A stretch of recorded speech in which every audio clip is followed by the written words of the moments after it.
Lord. Mm.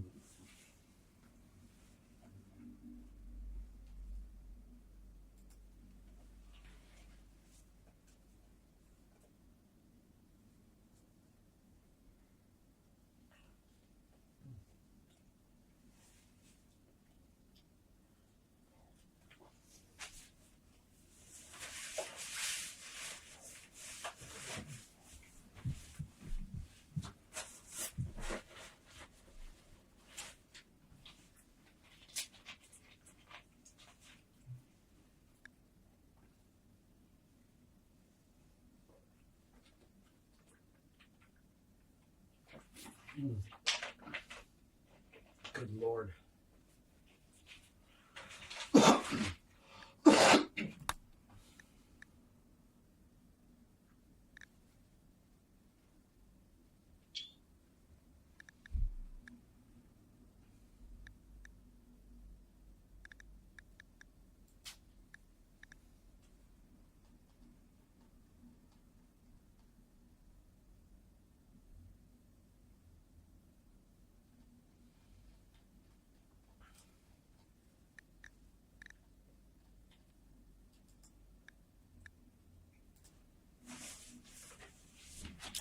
My head. Oh yeah. It fucking snowy.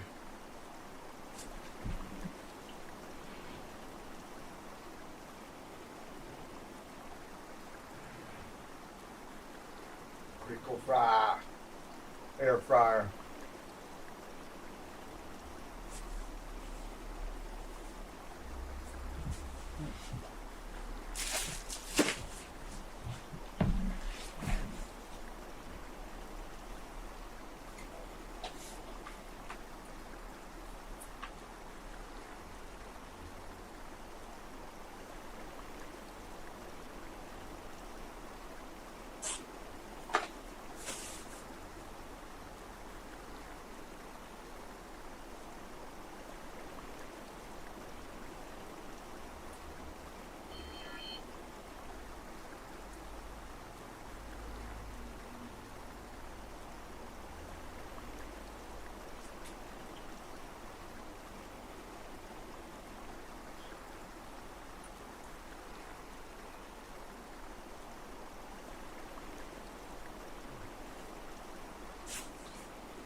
Oh.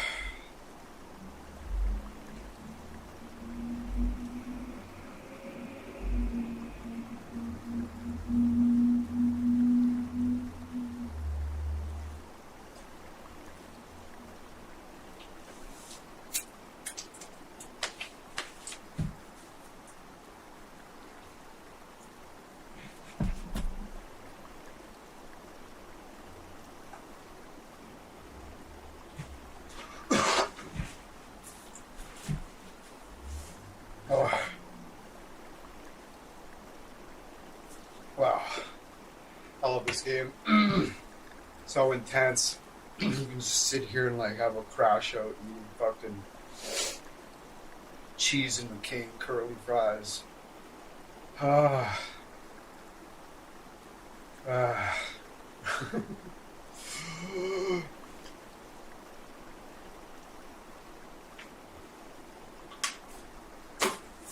Jesus.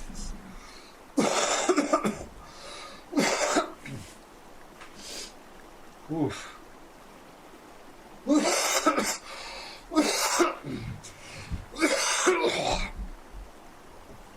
To compartmentalize it and come back strong. Let's do it.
personal shame.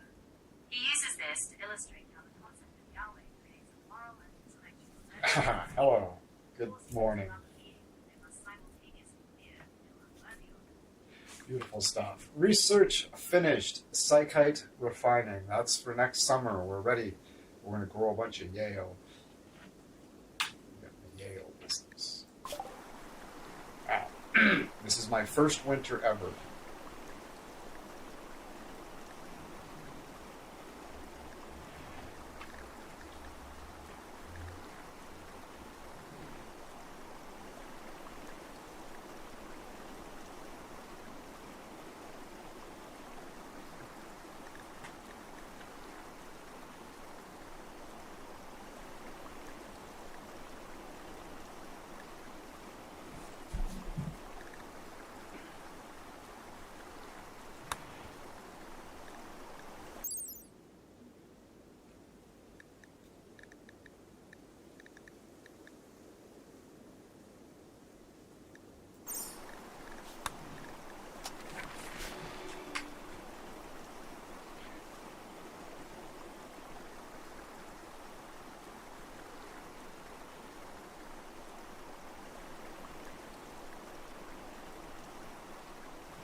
I'm just thinking about that. How that is a memory.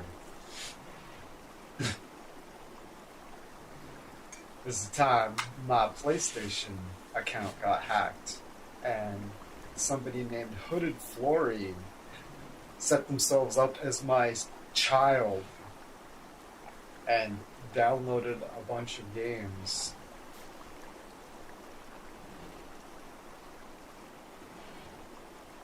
On my account. So I was like, I called support and they were closed. It was New Year's Eve. So I went to my bank and I got a fucking forced return on my credit card. I was like, running against fucking Sony. They were fucking pissed. They didn't like that at all. They were the person who fucking called me to figure out what the fuck happened was pretty aggressive. And I was like, listen, I don't make very much money. That was a lot of money, and I was in a really dire spot, and it needed to be fixed like right fucking now, and I couldn't wait for you guys. I'm sorry. They're like, why didn't you call support? I'm like, they were closed. And she's like, what? We're open 24/7. I'm like, it was New Year's Eve. And she was like, oh.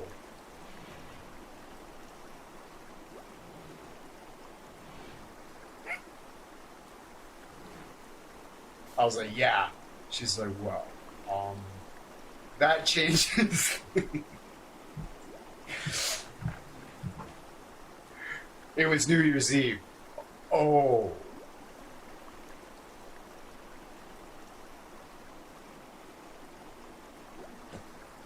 You fucking closed.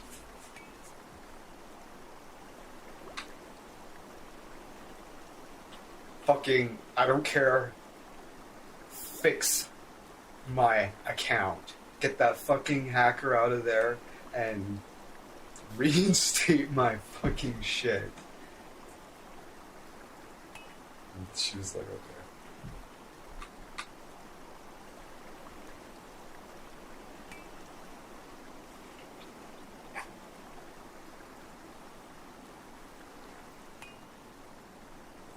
I don't care about your bank issues. Apprehend the hacker. Their username's Hooded Fluorine. It's right there. You can see it. I was like talking to her while she was like flipping around on my PlayStation device. It was like doing stuff. Fix this. I'm the customer.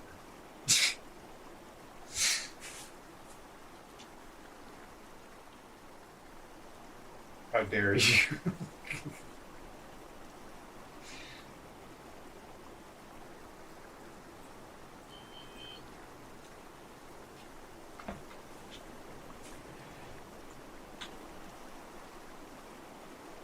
Yeah, they were pissed. They were fucking... I was really surprised at how, like, aggressive customer support was. I was like, perfect, really good.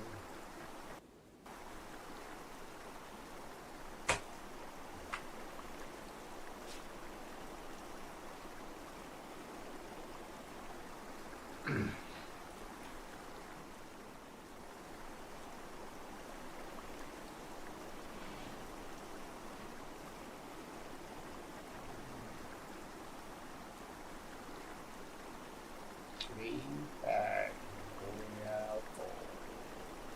It is Wednesday morning.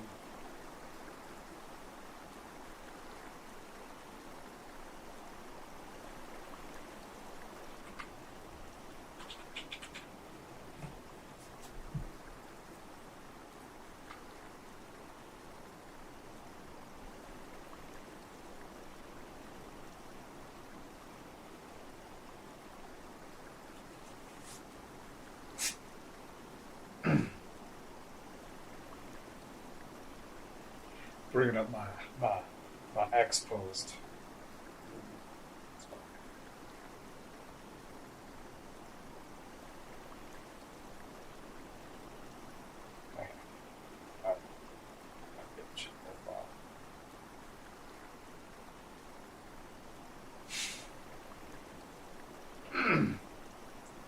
The U.S. Enterprise Constitution class has a crew complement of over 400 people.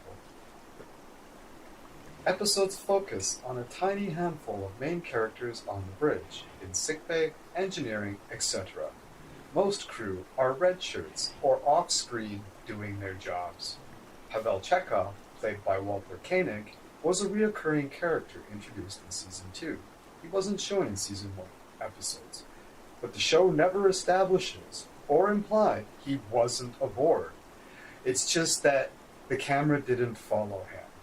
If a character or log entry later confirms a crewman was seen elsewhere on the ship, there's zero in-universe reason to claim it's impossible for him to be part of the crew. Anyone who watches that and concludes Chekhov couldn't possibly be on the ship at all because if we didn't see him on the bridge or in main engineering during Season 1 is demonstrating weak logical capacity in several clear ways. What it reveals about their thinking: basic failure on sampling and scale, with 400 plus people and stories told through 7 to 10 reoccurring characters per episode.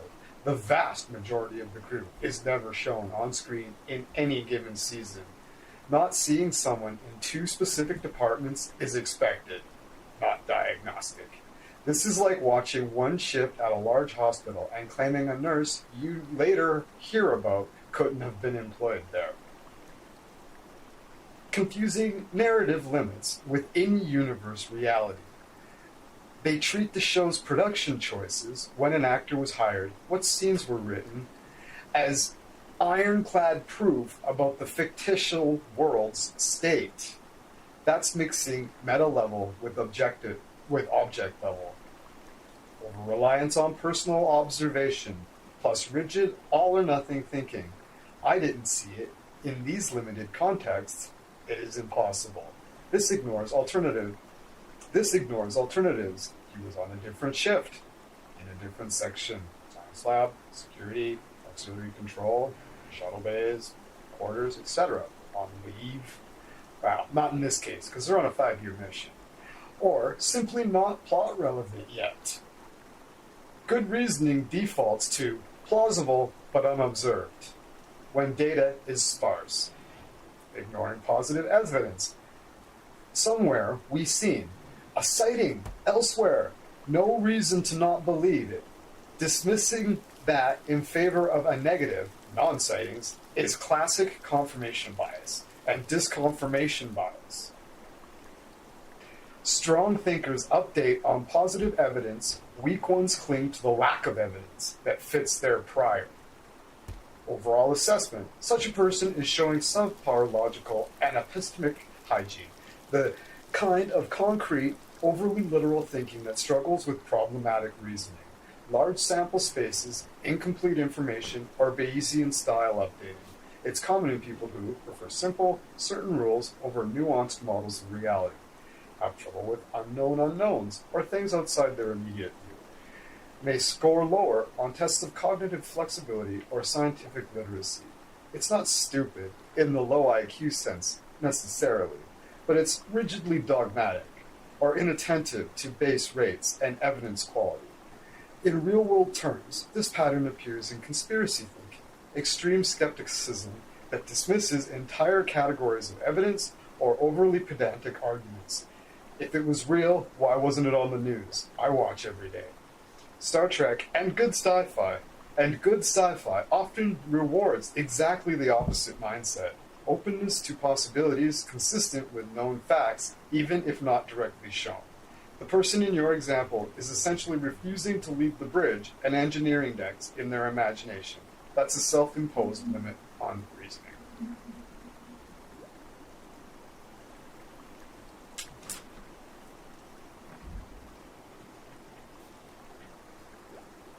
That's my presentation on the Chekhov issue in Star Trek. Space Seed and the follow-up. Star Trek 2, The Last Call.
Khan isn't even privy to the information required to formulate such a lie.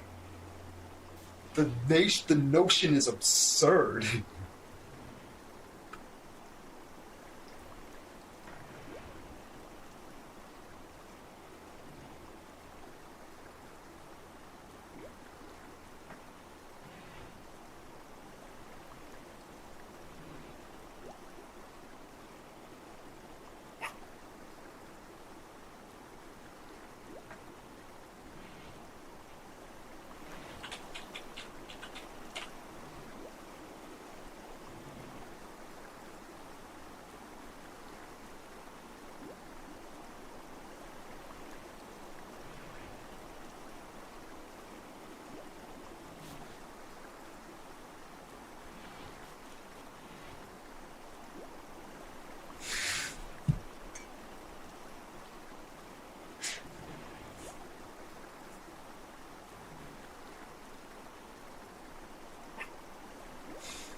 Khan Noonien Singh is not even privy to the information required to formulate such an outrageous, pointless, silly lie for absolutely no gain whatsoever.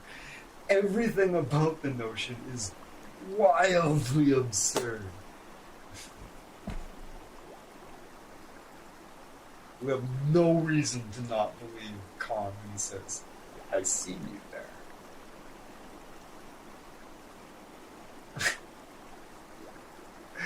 It is in canon. It is explained in canon. Khan says he's seen him there. Why would he say that?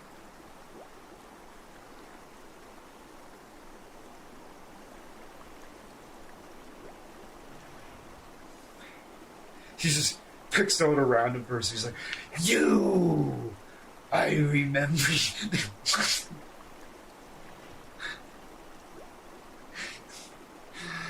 The problem with Khan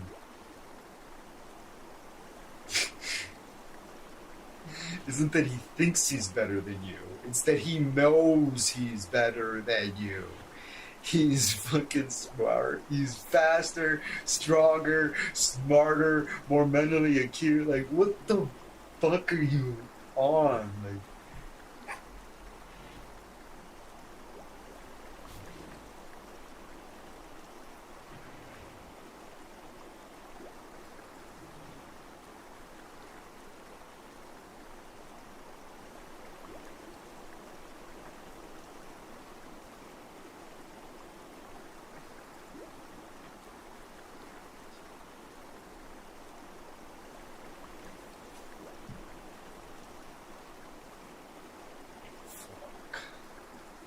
alright.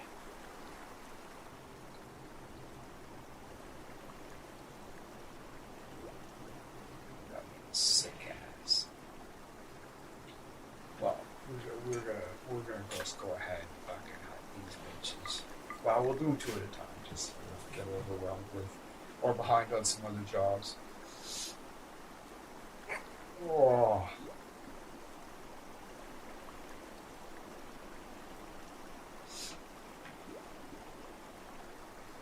Oof. Oof, motherfucker. Oof, motherfucker.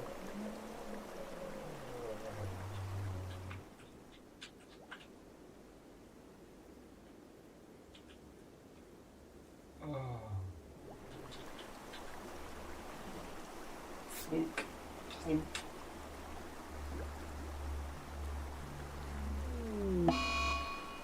Eclipse.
Cat Infinity's in the house. See you, man.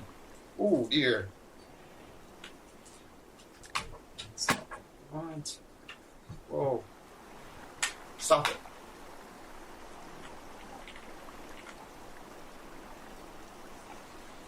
Oh, I just realized that I haven't like touched this thing like fucking I don't know.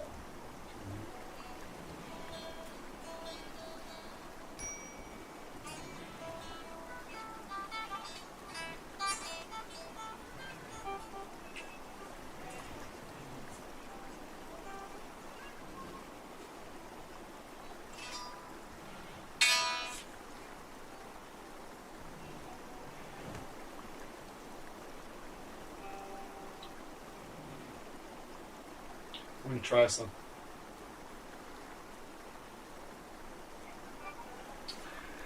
I used to be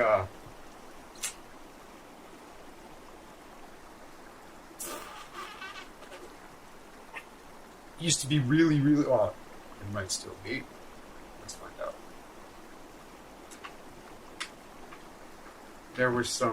Okay, I should pause this while I do this. Okay, we're gonna run up Reaper from his administrator. OBS was picky about which program was opened first. It's been a long time since I've tested it. Let's see if they fixed that. Let's see if they've improved the functionality. I might not be able to get it to work without like pausing the stream. In that case, I'm going to do the stream. We're going to try. We're going to test it out. Still evaluating. Feels like I'd like to see what I'm looking at.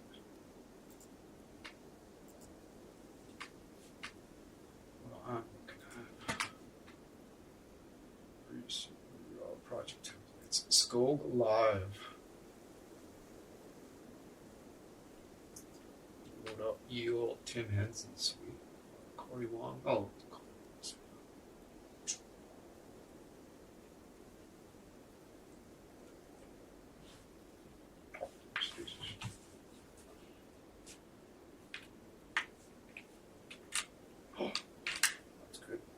ooh, hello.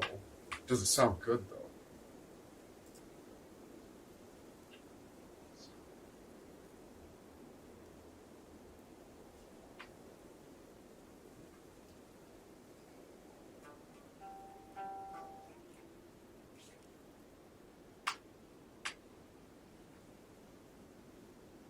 No, it's. I can't tell. Do a thing.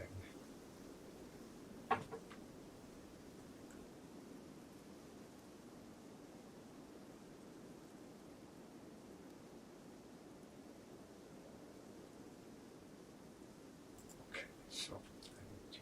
Oh yeah, I need to turn my mic.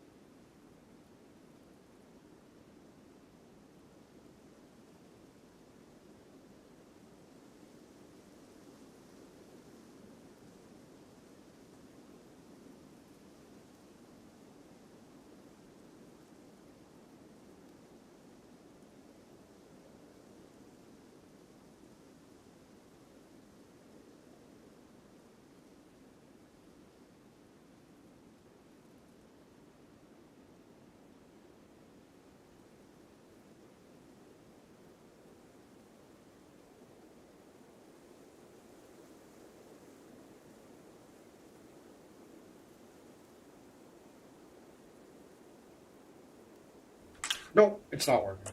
I was like, hold on. Need to isolate the audio so I can tell. No, I need to, whatever. Okay.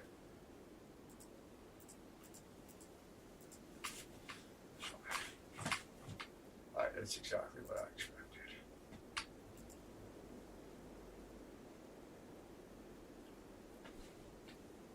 That's exactly what I expected. I will just noodle around unplugged then, because a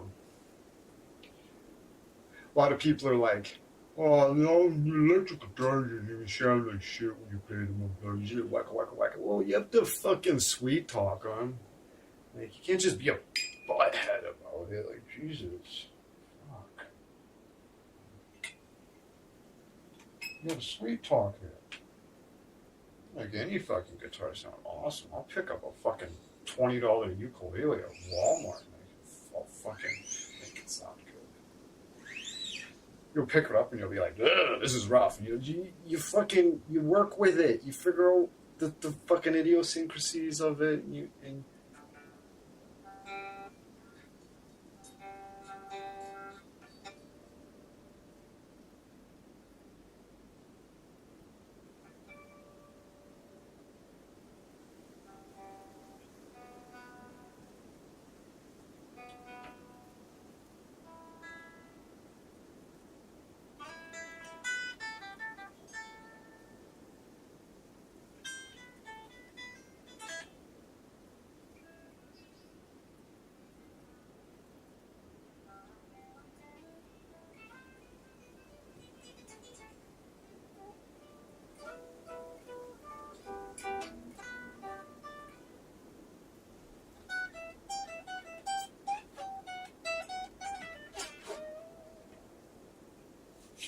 just land squirrely on the wrong fret.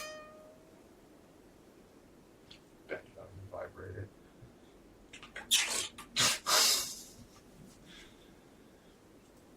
Rotten hole. HQ.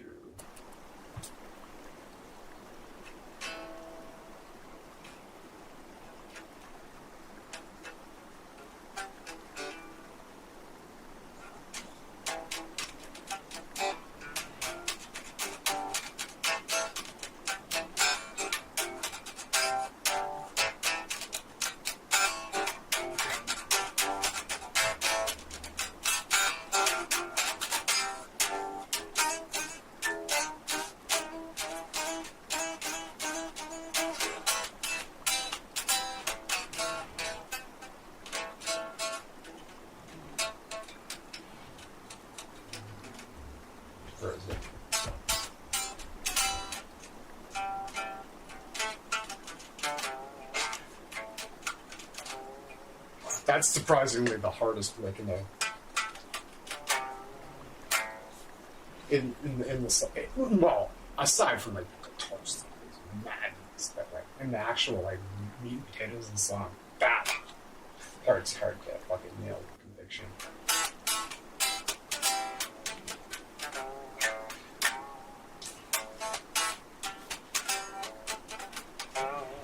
So it's like, you want to go back to this finger, right? But I just can't get a convincing fucking bow out of that finger, right? So you have to move your hand even further back so you can use the middle finger, right?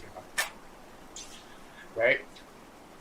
Vast majority of guitar players would never consider that. And that's why most fucking guitar players suck. Because they're just like, oh, just I'll just practice, I'll just work on it. It's like, no, you can get better performance out of a different finger. Like, just fucking...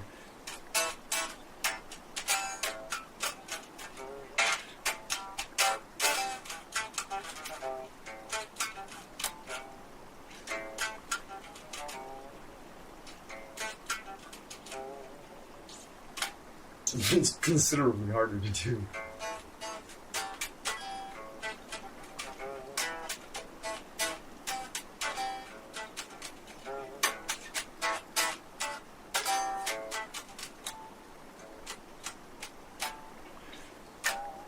It probably makes more sense to like just switch to that being your dominant finger and just walk all the way down.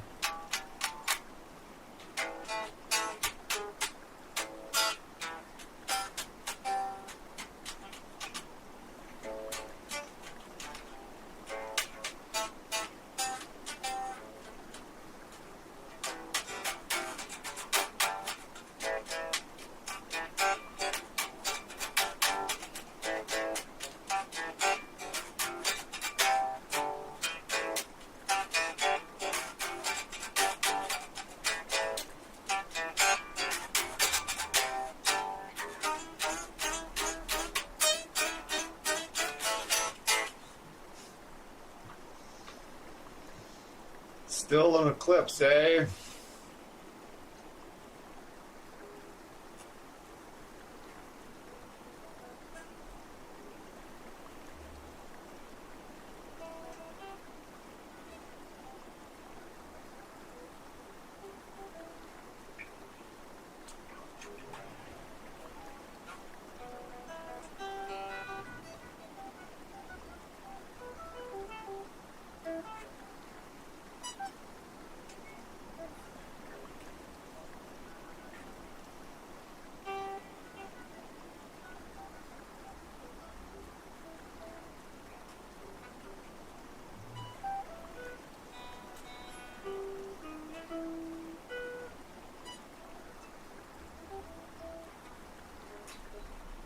Damn it, and you start reinforcing the mistake.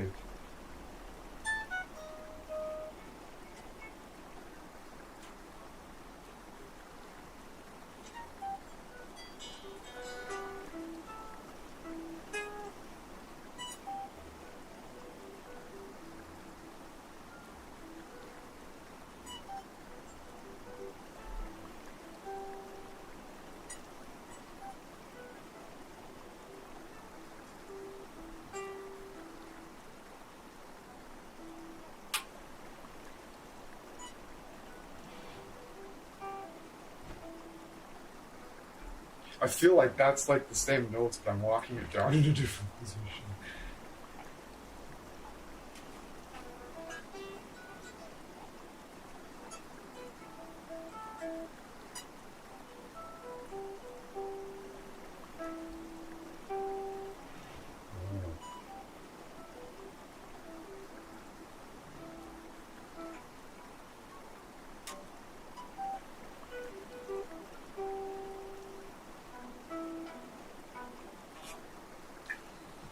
Almost. I like nailed it the first time, and then I forgot.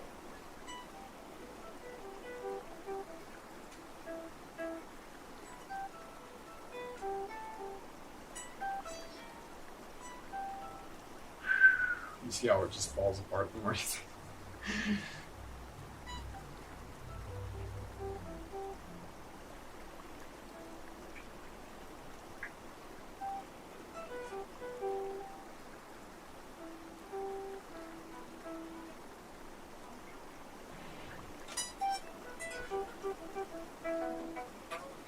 That's it.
That like is difficult because it alternates between 3 and 4 notes per string.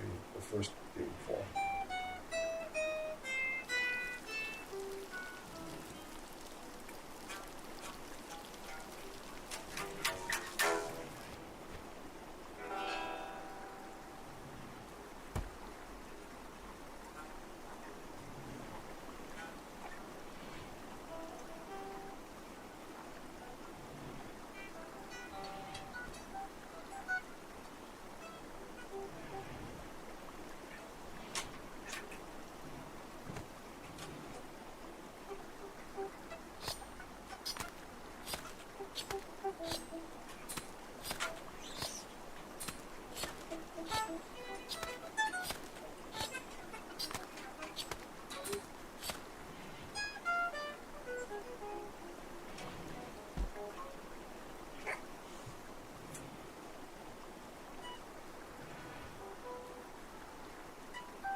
I said I wasn't going to do it this stream. I was like, you know what? I'm going to take it. So, let's see if it works.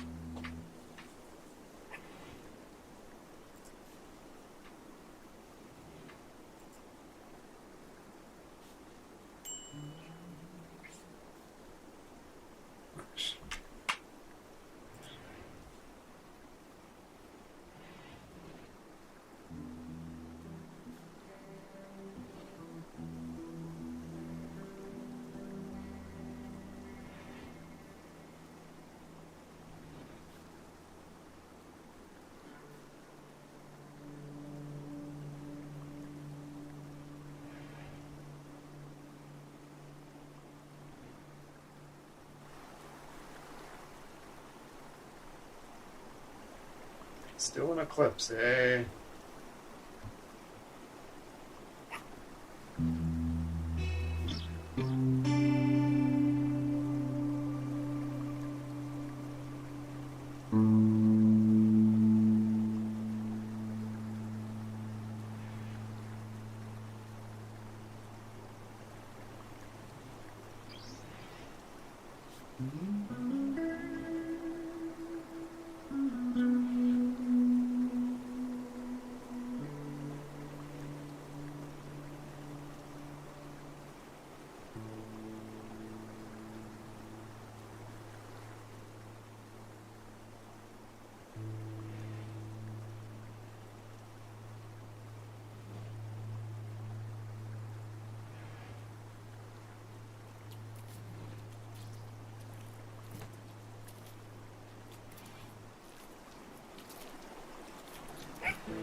She went fishing finally. That's cool.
Pouring up the noise gate.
The wonders of not playing Dark really do weak.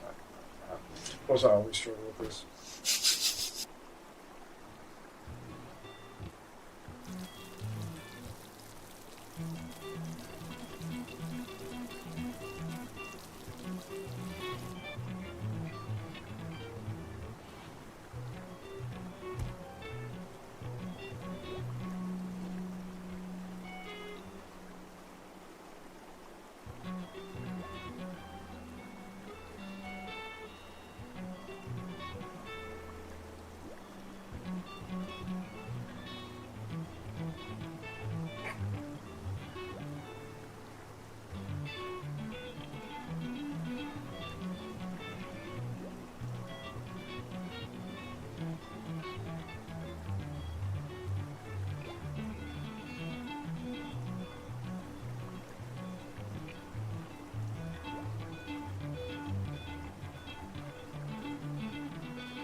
The research thing's almost done.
Well, I shouldn't. The guitar would be good.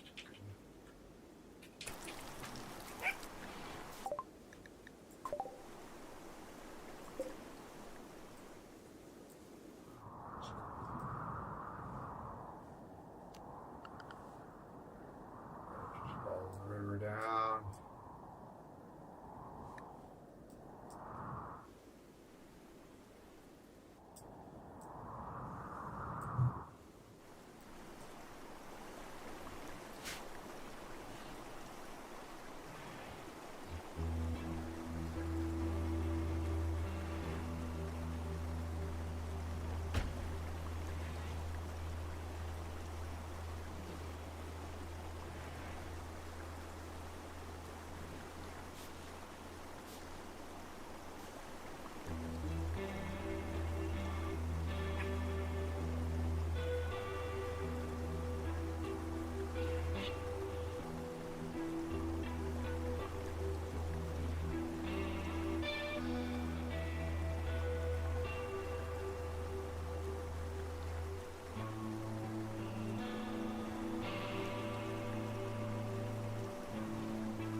Kevin.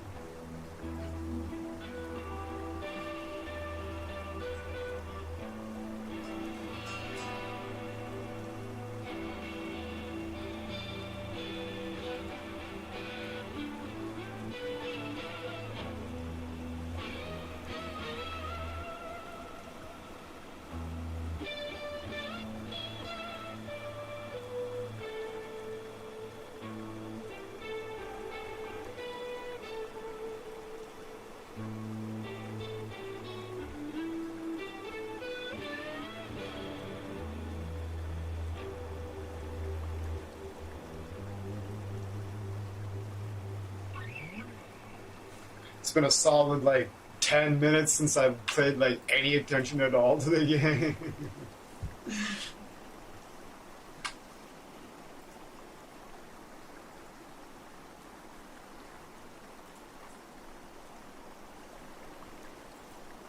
Alright. Oof. Good to see ya. It has been a solid 2 weeks since I've touched my guitar, which is insanity. I was one of those guys that I played 4 to 8 hours a day for like 25 years.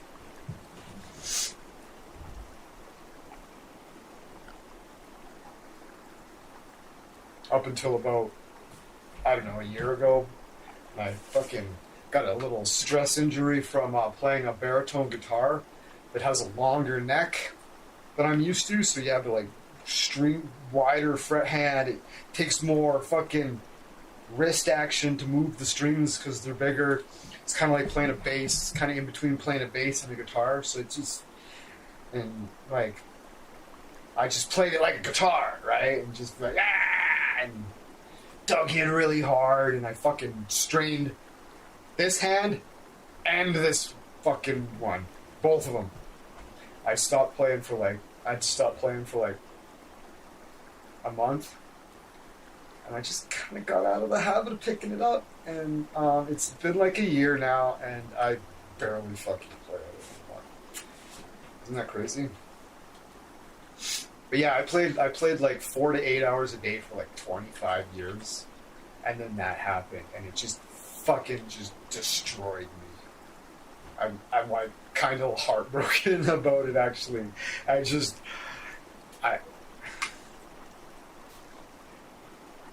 pick it up, and it'll just pull me in for like an hour easily, but then I'll put it down, and I just won't pick it up again for like another like 2 weeks. It's weird. Front and fight it can. Oh, because made everything go away.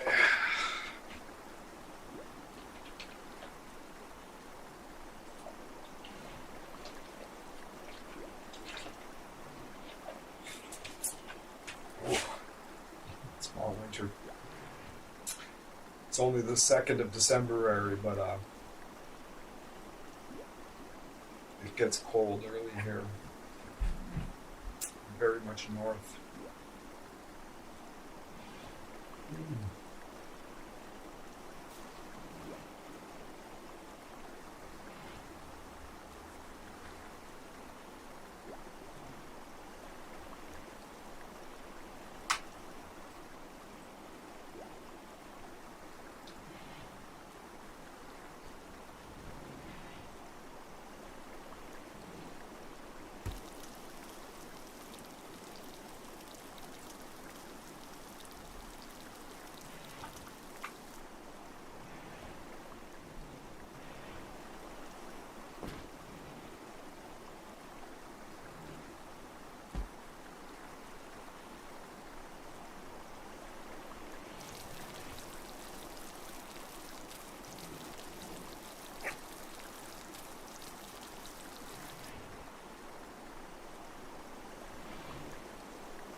Ooh.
I don't know if there were 2 on this gold though. I was only 2.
Okay, so we can make a sick fucking chair.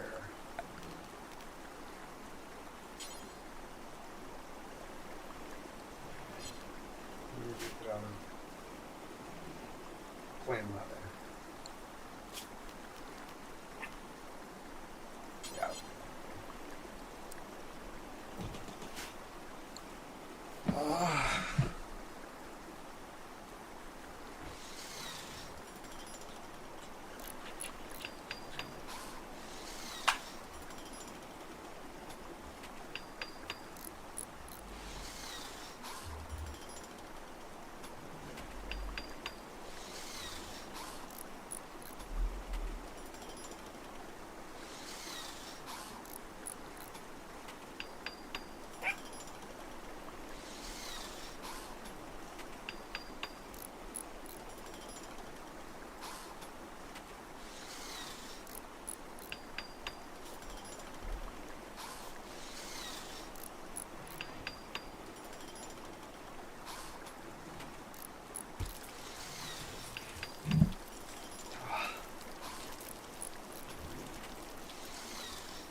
Hey, co-pilot. Hey there, great to have you here. What's on your mind today? So, is there actually really any objective way to know whether or not Picard actually left the Nexus, as the Nexus is capable of showing you anything that you desire? So, like, is there any objective way to really know? That's a fascinating question. The Nexus in the Star Trek universe is this kind of reality bending space where you essentially see whatever you want to see. And that means that within the context of the story, there's always going to be a bit of a question mark, right? Because if you can see what you desire, how do you know if you've really left it? So, from an objective standpoint, at least in the fictional universe, they do imply that he's left because he goes on to influence events in the real world. But if someone wanted to be philosophical about it, you could always argue it's just another layer of the Nexus. It's a fun thought experiment.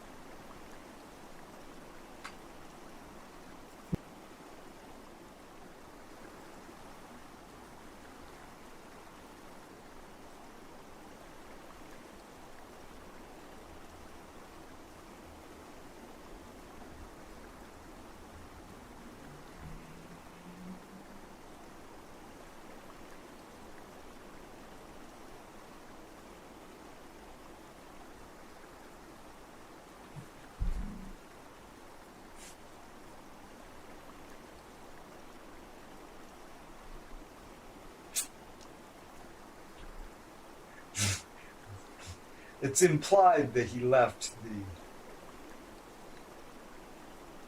Nexus, but if you want to be pedantic and you want to be philosophically pedantic, there is actually no objective way to know for sure.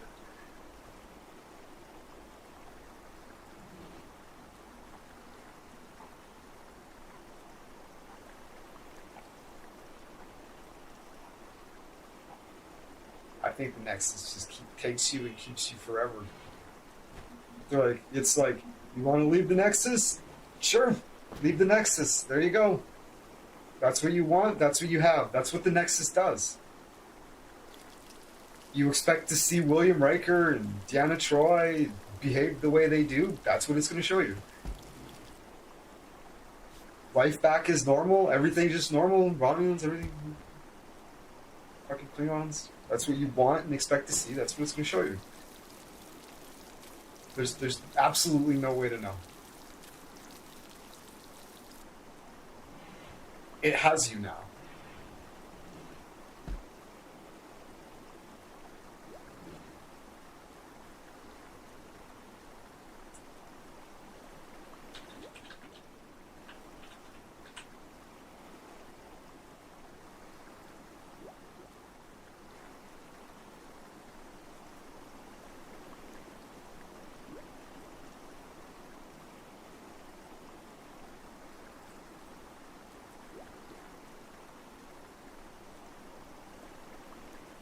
Because when you go to the Nexus, you expect it to be fake. And, right? So that's what it fucking does for you. But when you want to leave and expect to go back to the real world,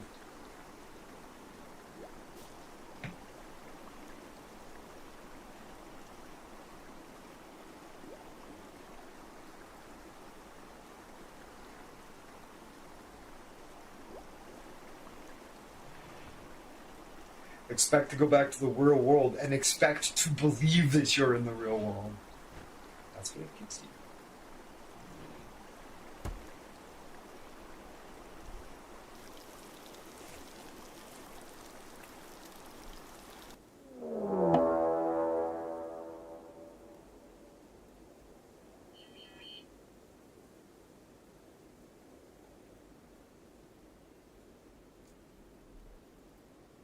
We're getting raided by the Kofubi tribe.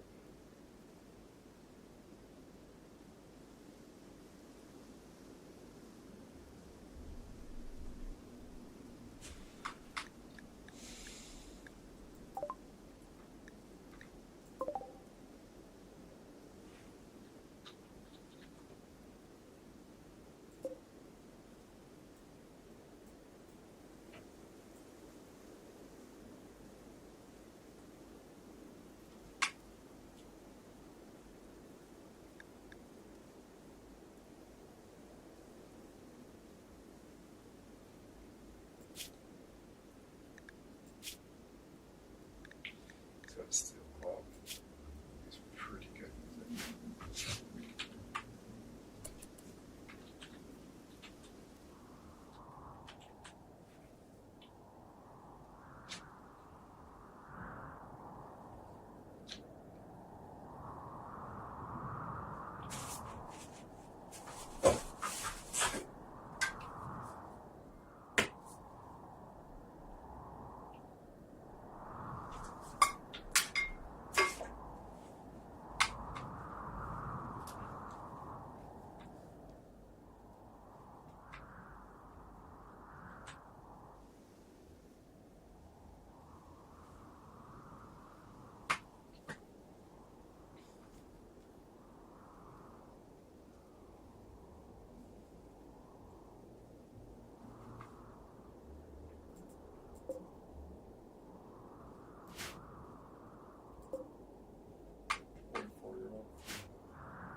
That's fishing in water. Nice.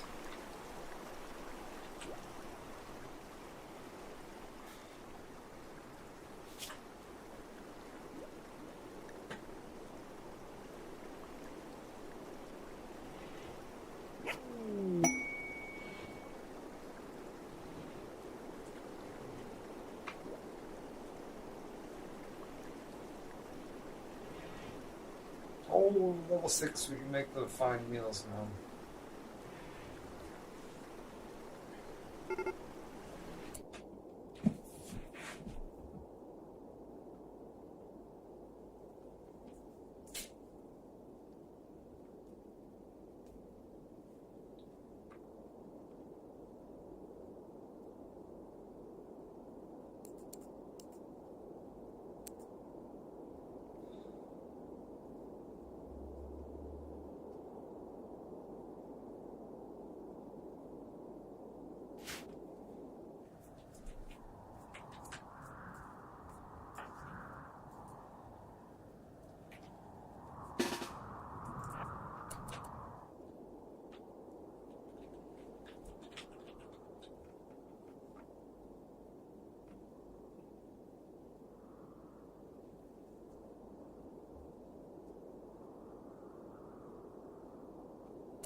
Simon, la sois 6.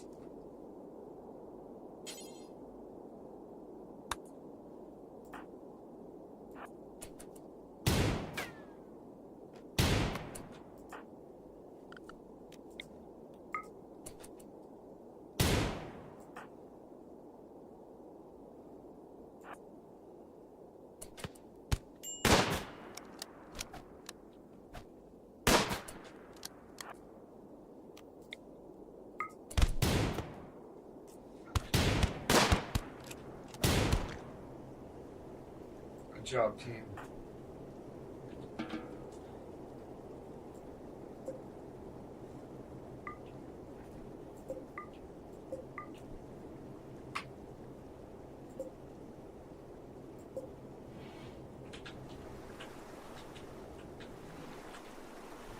Get the fuck out of that red flare.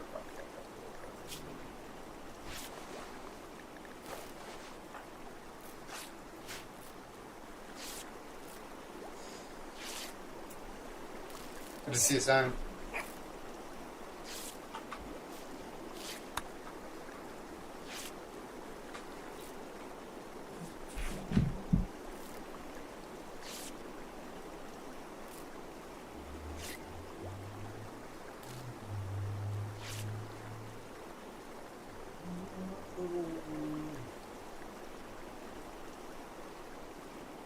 Most cloud. Stroke.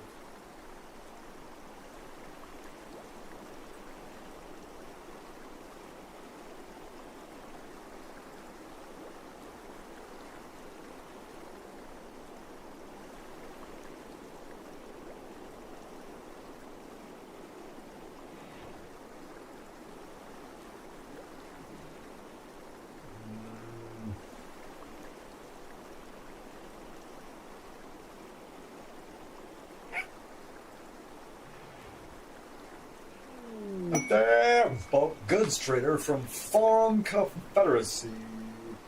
Oh, that. Oh.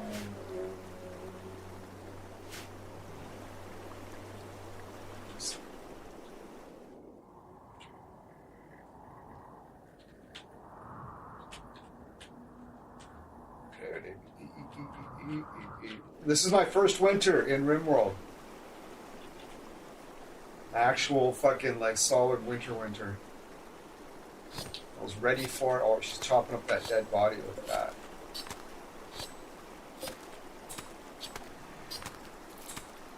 "44-year-old dead female dog food." Sorry, I had to feed the pets.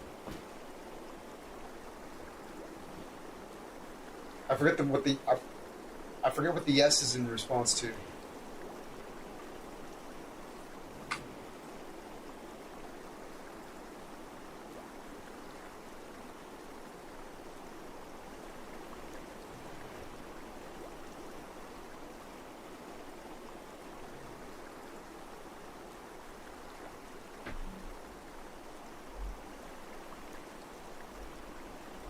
Must feed pets.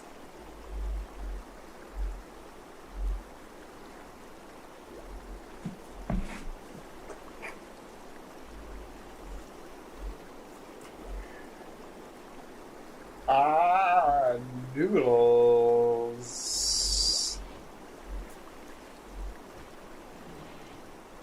What about got some curly fries.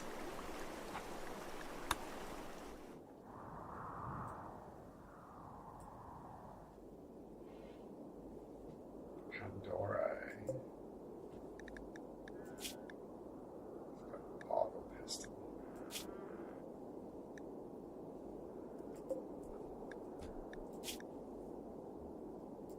Steel hatchet. A trench gun. Ooh. Malvina. Oh, she knows how to use it too. Ooh. Don't fuck with Malvina. She's got a fucking trench gun. And she's got she's an 11 shooting. Ooh. Normally I take 2 packs, but I'm down to my last, which is 1. Yeah, unfortunately. I knew a couple. I knew a guy that would open 2 packages. You get Kraft dinner, macaroni and cheese, brand name. He would pull 2 boxes out of the cupboard. He would open both boxes. He would take the bag out of one of them and throw that box in the garbage. Then he would take his other box, open it, pull the bag out of it, make the macaroni, and then put 2 bags of cheese in his macaroni and cheese. Just throw another box of macaroni. Just throw it in the garbage.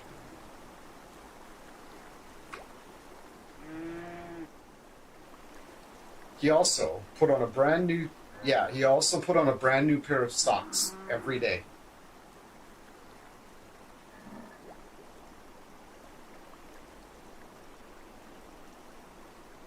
And when he got home, or at night, when he'd take his socks off, he would just put them directly in the garbage.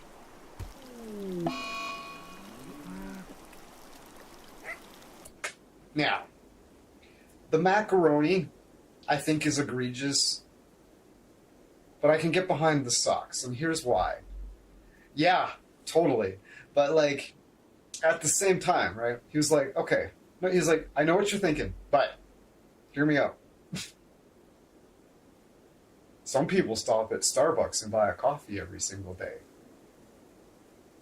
and spend $5 on it. $5 every day on a cup of coffee. A lot of people do that. Nobody thinks anything of that. They stop at Tim Hortons every morning and get a $3 cup of coffee. Every morning.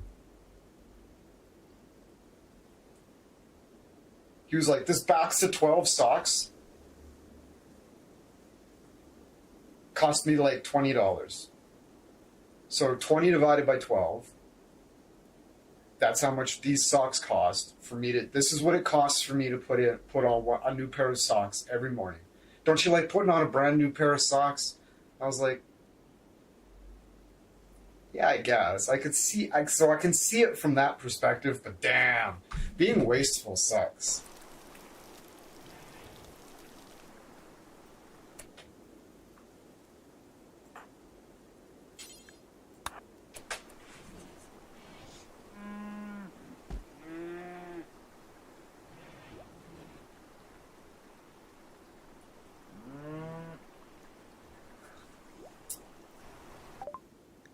Ooh, hello.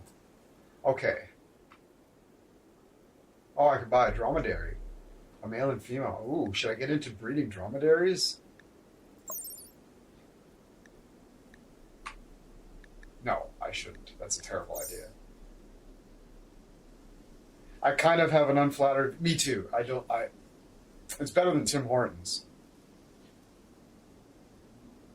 People are like, Starbucks is better. It's like Starbucks actually serves you fucking real coffee, though. That's why you don't like it.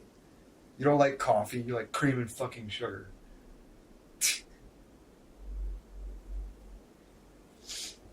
Oh. Will they buy my kibble? Okay, see, look. See all the kibble I made from the dead bodies?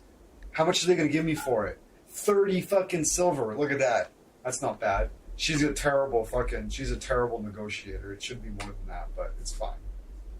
Yeah. 30 silver. So, what else can we? Can we sell anything else? Here. Oh, hold on. We'll sell the light leather. We'll sell the bird skin. We'll keep the plain leather. The blue fur. Pantera fur. Human leather. Orange. Oh, 170. I'll make something fucking gnarly out of the human leather. Pantera fur.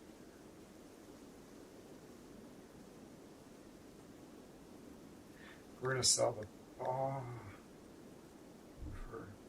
Bird skin. We're going to keep that fur. Pets want more. They're like, give me more. I need more. Here's for 80 silver. Fish berry, okay. Sell the eels, bass, perch. If you want. You just buy car parts, dilapidated map, intel map, confidential intel map, Marcelinus, most kindness on the laboratory. In this mediocre novella, the poet touches upon the tale of his experience fighting against utility tools on the study of painting. My noodles are done. Beer, a gas mask, steel hospital bed, a bear skin t-shirt.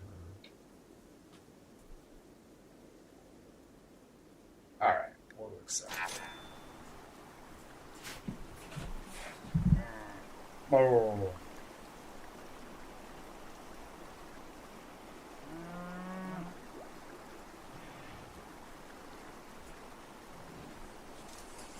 Whew.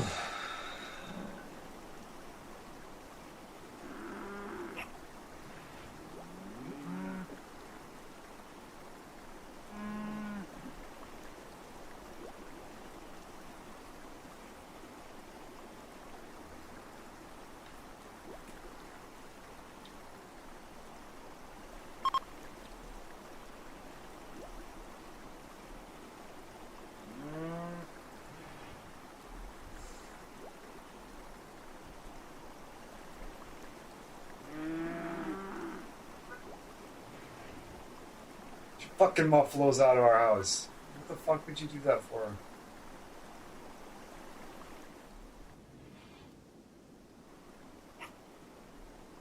It was so little. Yeah, oh yeah, you just tear through it because you're like, yeah, oh wait, there was only half as much. Fuck.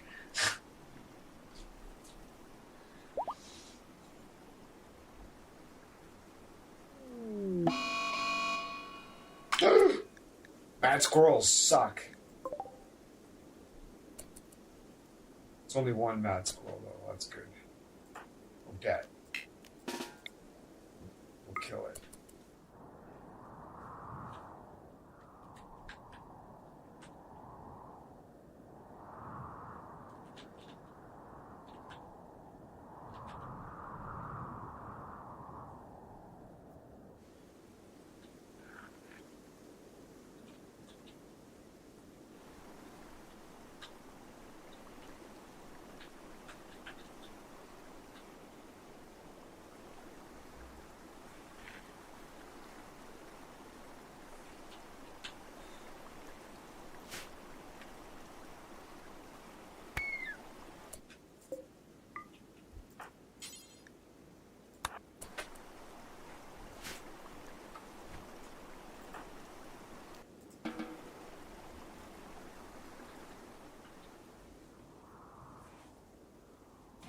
Squirrel bag.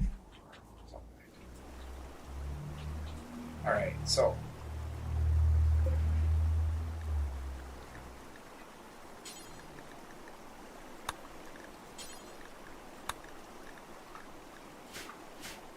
Hey, rules assignment. I normally do 2. Take one of those little packs inside the pack and pour it all.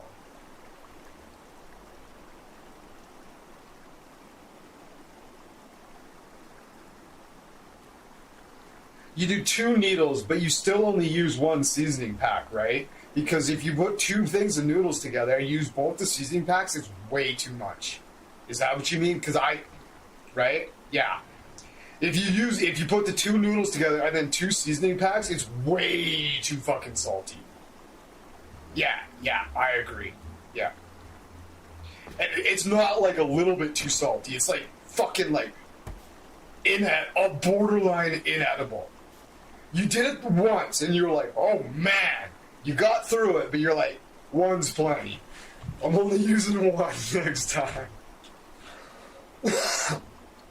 Yeah, I did that once. I'm like, yeah, over 2 packages, you put them both in. I was like, Jesus Christ, this is fucking salty. And I fucking love salt. I have a high tolerance for salt. And it was wildly too fucking salty. Oh, I'm like getting the salt chokes just thinking about it. You know, you're like... Now I have to do half of 1 seasoning packs. Yeah, it's probably plenty, honestly. Shit's really fucking salty.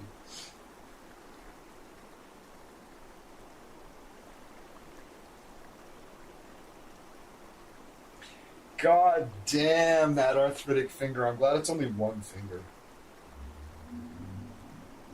My middle finger on my right hand, the knuckle here is just big and bulbous. Just fat chunk of fucking stiff. It's kind of hard to bend. Like you bend it and it hurts.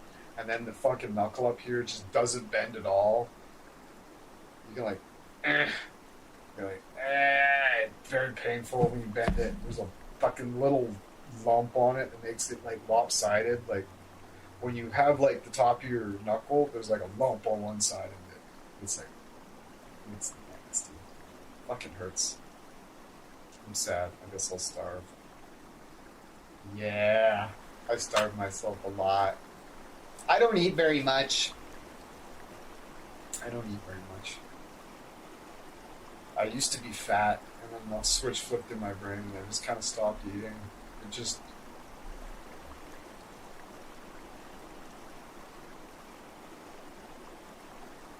It's like...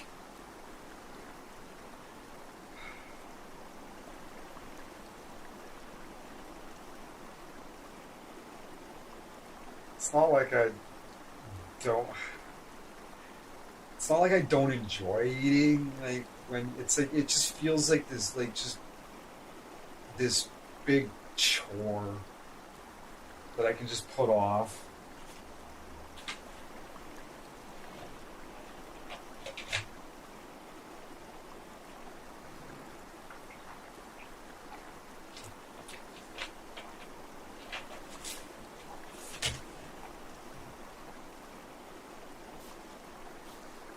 I lost like 100 pounds before I even realized I was losing any weight.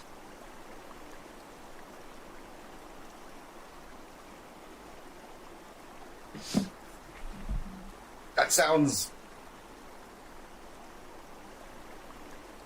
unbelievable, doesn't it? To hear me say that, it just seems like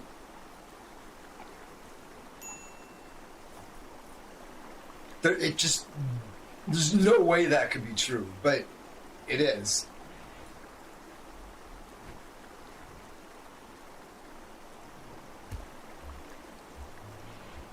I'm putting all the chill in just for the hell of it. Die.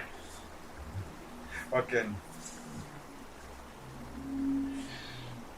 I was laying in bed and I was exhausted. This was like, I don't know, a year ago. And I just I looked down.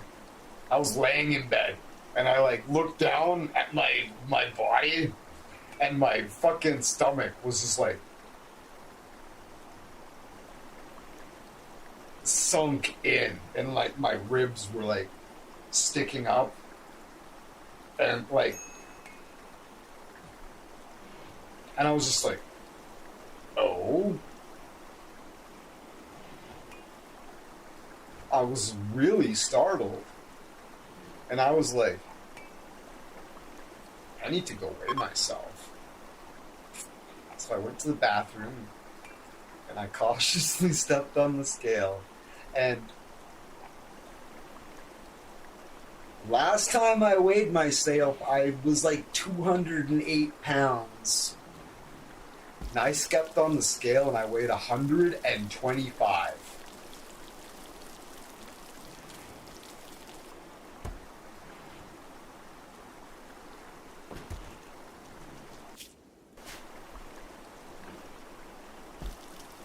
My jaw hit the fucking floor. I just couldn't believe it. I'm about 130 now. How tall am I? 5'8"? 5'9" maybe? Let's go 5'8.5". I'm 5'9".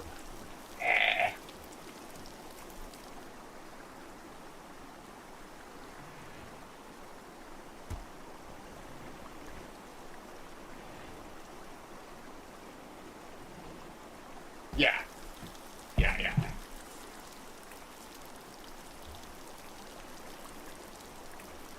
Hey, co-pilot. What's a good average weight for a 45-year-old man that's 5'8.5" in pounds? For a 45-year-old man who's about 5'8.5", a healthy weight range is typically somewhere between around 145 to 185 pounds. This range can vary depending. Yeah.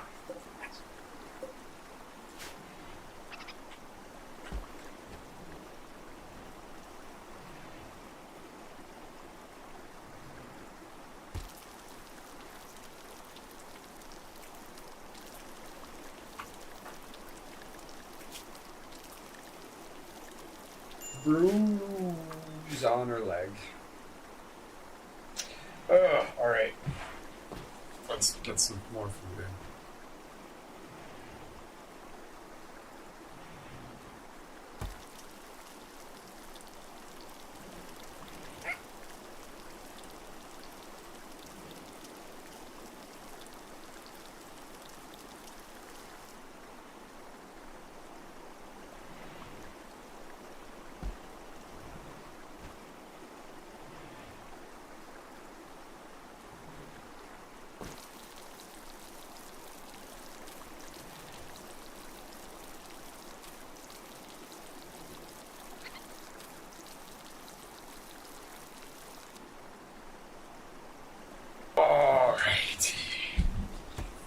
through the last bit of... I think I'm a bit taller than you, since Simon. Yeah.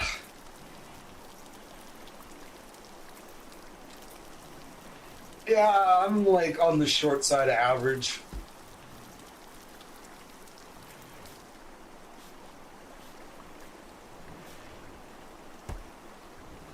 I think. 145 pounds. Yeah, pretty lean. I think about like most things in like kilograms and shit, but when it comes to like body weight, I can't. It's got to be in pounds for it to make sense to me.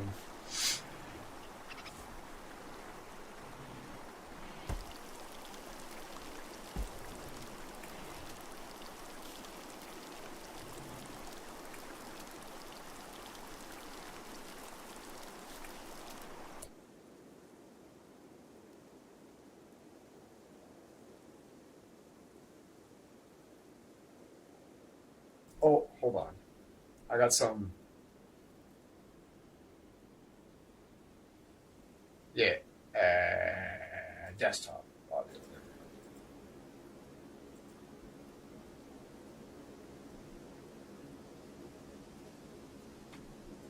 I got something funny for you. Do you know much about how the French people count? Like numbers?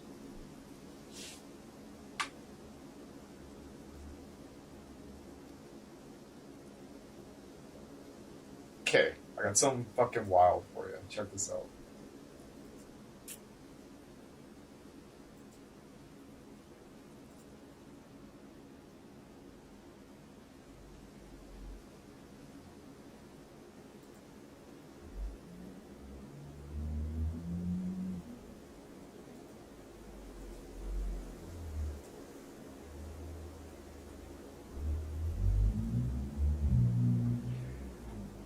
Okay, hold on. Yeah, I posted. I got to do something different. Hold on. Counting in French is insane. Counting in French is insane. Yeah. I picked up a guy in the car the other day, and listen, I swear to God, I don't know where he was from. He might have been from Montreal or something. He asked me if I know any French, and I said, no, what do I look like? God? I don't know French. Does God know French? Probably knows French, right? Croissant français. French numbers and stuff. You look like a polyglot? What do you think? I know all the languages? Do you think I know French? No, I know New York. I'm from New York. You know, we learned some stuff in school. We learned a different language. We had a chance between we had a German, or we had Russian, or we had Spanish, and I chose Spanish. If you got a few Latinas in your class, you're gonna want to know Spanish, because if they ask you a question, even if they know English, you respond in Spanish. All of a sudden, whoop, bang, you're married, 10 kids. I gotta tell you something about the French number system, how they count to 100. It's absolutely bonkers, man. You're not gonna believe it. Everything from 1 to 16 is fine. They got their own names for it. It's like un, dux, trois, cat. I don't know what it is, but it's something. They got the same numbers for it. When you get to 16, for some reason, some arbitrary number like 16, they say, hey, the rest of it, we're gonna do some random now. So instead of 17, what you'd expect, they go 10-7, then they go 10-8, and then they go 10-9, and then they go to 20. So that's fine. They have 20, so that's cool. But what the hell was all that 3 numbers before that? You know, some of our numbers are like 21, 22, 23. Well, yeah, theirs is pretty much the same, except for 1, it's like 20 and 1. Why is there an and? I don't need to say and, it's just 21. And then they said, hey, you know what? We're going to be normal for the next 49 numbers up until 69, which first of all is hilarious because that's a sex thing. What comes next after 69? And I said, of course, it's going to be 70. You got some sort of stupid French word for 70, don't you? And he said, no. He said, instead of 70, then we got a 60, which is soixante or something, and you just add a 10 to it. So I said, what, you doing math now in the middle of your numbers? How the hell do you keep track of it? So instead of 70, it's 60-10. He gets to 60-17, or what should be, and I forget that it's 60-10-7. Now we got 3 numbers back to back, and then he says, listen, he says, get this. He says, we're gonna go to 80. I said, great, it's 80, right? He said, no. So I said, what is it? 60-20? And he was like, no, something worse. I said, what? he said it's 420s. Again, hilarious because 420, that's like a weed thing, right? And he was Canadian, so he got it because that's legal now. You get to 81, which actually in French means 420s and then 1. Then we get all the way to what should be 90. What should be so easy to just have a number followed by a T like we do with 70, 80, 90, whatever. They gotta throw some math into it. Nobody here is Eric Einstein. You think it was bad enough to have a number in your language actually have to be quantified in front of it? So hey, we got 420s. Now instead of having a number for 90, it's gonna be 420s 10. 90. What is that? Just say 90 or something. Who needs a 90? We got 420s 10. And then 420s 11 for 91. Why not throw an and in there? 420s and 11. 4 and 20s and 11, and then the next one, you go 420s and 10 and 12. Who cares? Just start saying numbers. And then you get to 97, 98, 99. It's 420s, 10, and 7. That's 4 goddamn numbers in a row. That's 4 numbers for just one number. Who the hell's got the time? And this here's the craziest part. Right before I dropped him off, you know what he said? He tried to tell me what 100 was. I said, listen, if you tell me some stupid shit, I'm gonna be so pissed. He said there's 2 choices, and the 2 choices are you got 2 50s or 4 25s. Wait, is it actually? No, it's just 100. Croissant français. That's 4 fucking numbers for one number. Isn't that fucking ridiculous? That's objectively batshit fucking stupid. That's objectively and demonstrably batshit fucking stupid. That is one of the most ridiculous things I have ever heard.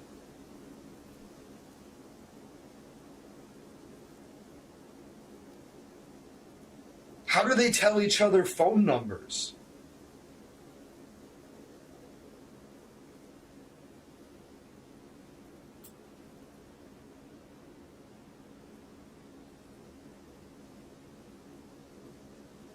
Do they have to, like, pause? Like, that's fucking not, like, for real, though.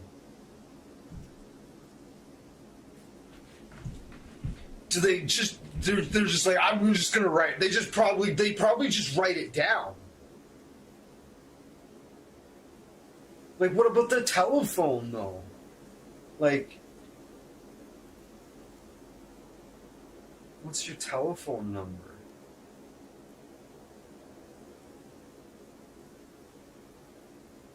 Like, there must be a system for, like, saying it, like, in, like, blocks.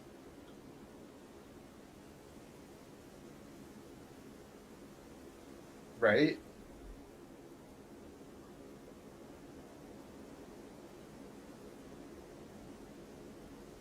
$97.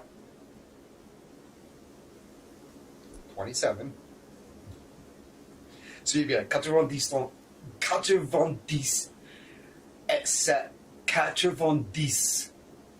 et, or is it 97? It's probably 97. 27. 80. Yeah. 420, 90, 10. That would be 37. Okay.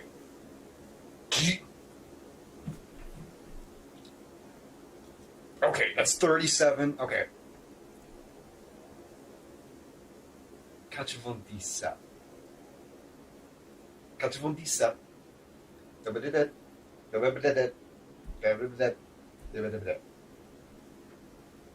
Bizarre.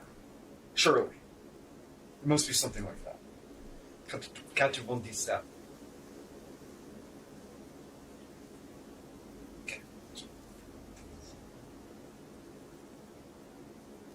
Most likely, I'm going to check the video. You look for a video about French phone numbers.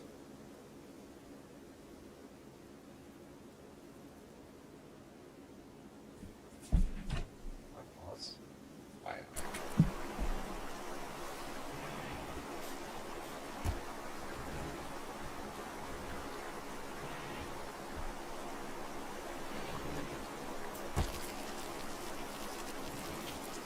Hey, Copilot.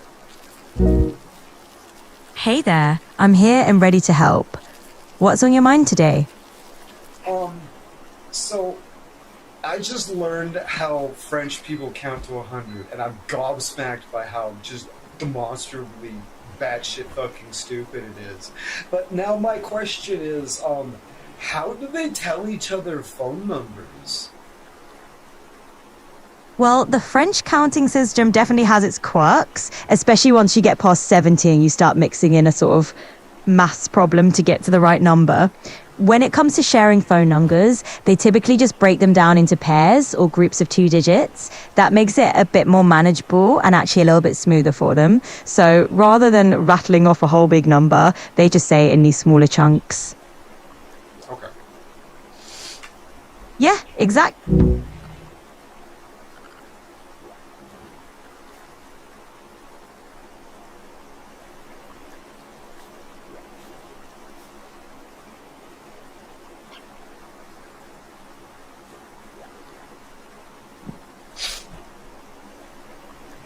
I will put that video in the chat. That's totally easy for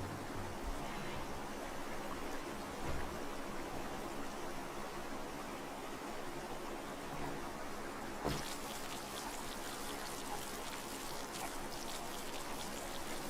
It's so funny because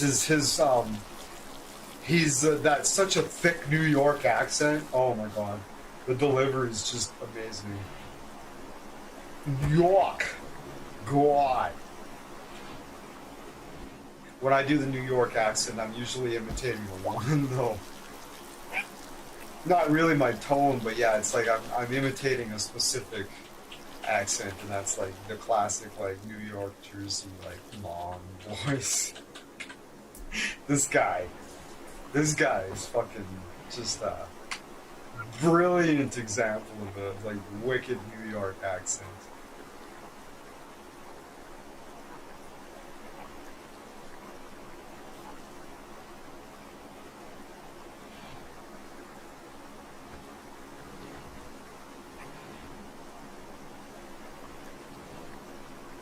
Remember that Johnny guy from Scotland? We haven't played since he got banned from the, he got banned. We were playing with him all the time, and then, he got banned from the server that we played on, and then we tried to find a new server to play. I should just jump on. Next time I see him on, I should just join him, because I can do that. Just join the server and just see what's going on. Yo, Johnny!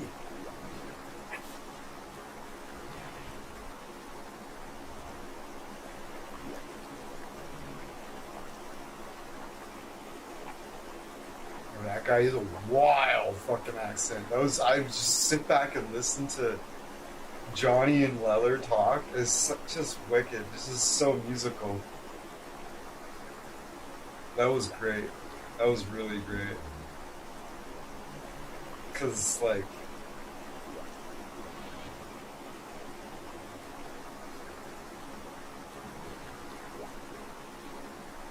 I am well aware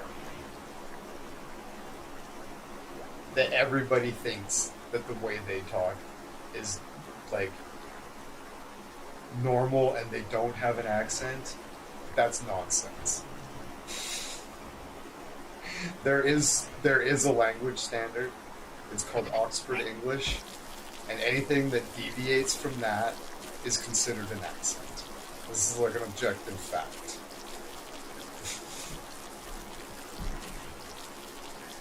I do have a Canadian accent. I really do. I'm aware of that. But I'm also aware that the English I speak is very close to Oxford English. But it is different. It is noticeably different. If you, like, obviously, like Oxford English, like London, that London accent, or like Liverpool, like the way the Beatles talk. People like Oxford English, like those guys have wild accents.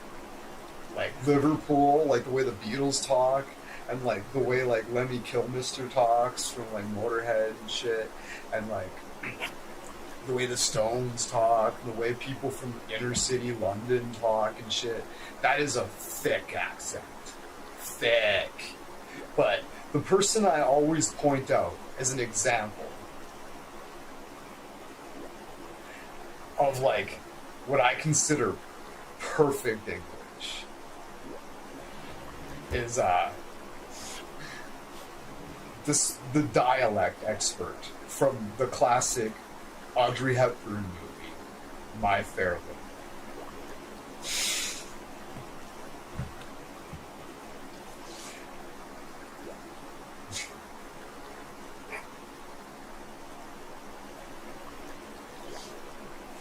Right. So, all those different lingos you hear all over that's Southern Alberta lingo. Oh yeah. Oh yeah. It's a thing. It's actually very similar to what's going on in Alaska.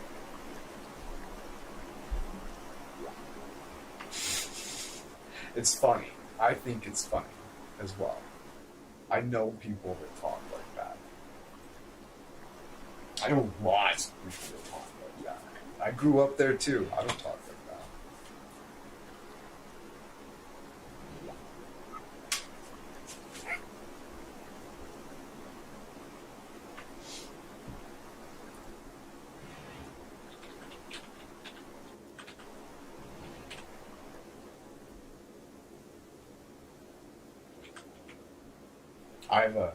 I have a funny view on accents. Where's my fucking accent? Oh, I bet you have a wild accent. I bet you have a really thick accent. I'd bet money that you have a really thick accent.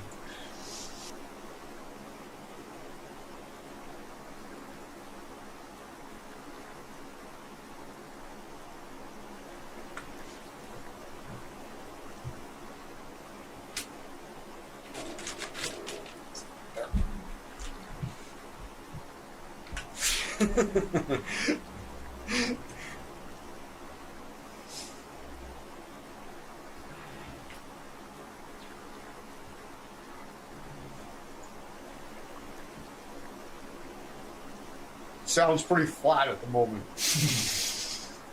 But yeah, listening to those two guys talk back and forth, it was like just wild. Just so drastically different. Speaking the same language, but it just sounds completely different.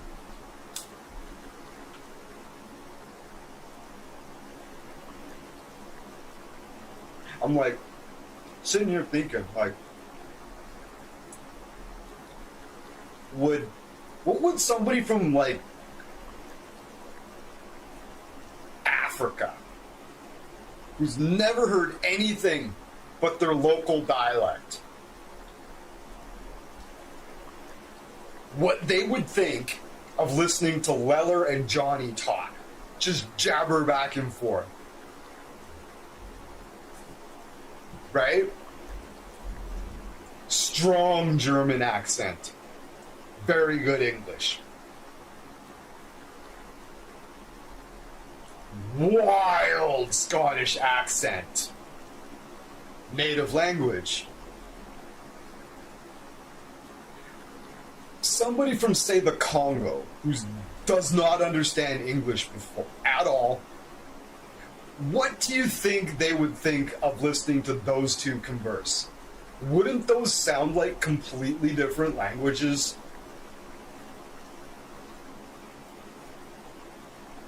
I'm just baffled by the fact that they can understand each other based on the fucking wildly different sounds they were making.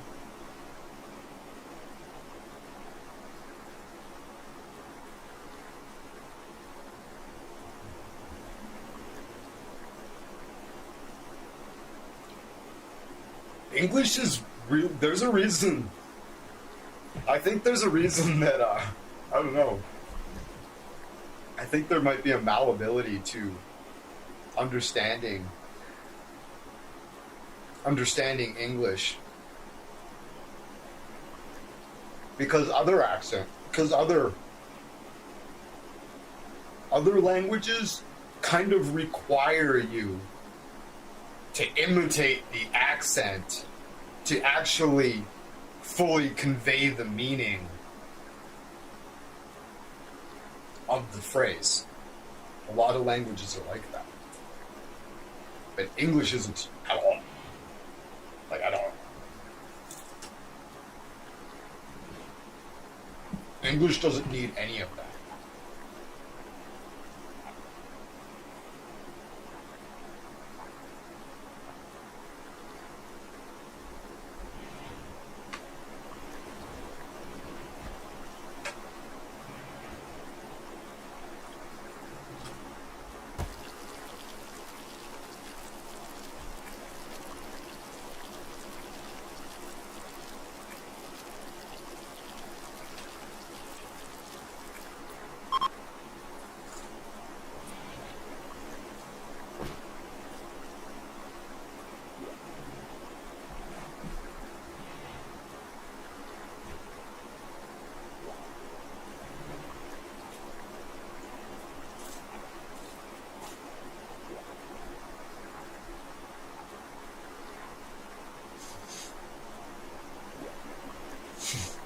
I'm just remembering the very first time I ever heard Lowe's actual voice. It was so trippy.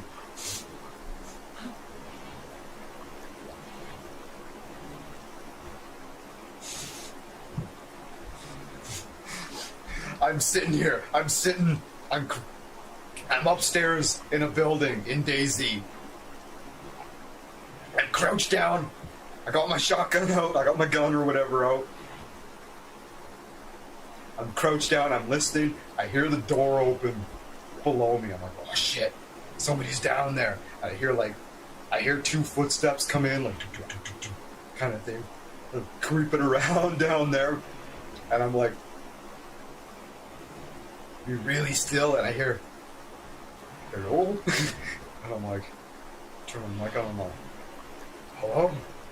Oh, it's Skogli. I was like, it was so trippy. It was so trippy. I'm like, like also, Larry?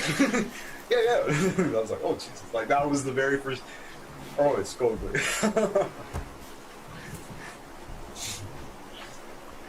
Come through the fucking game audio. I was like, hello,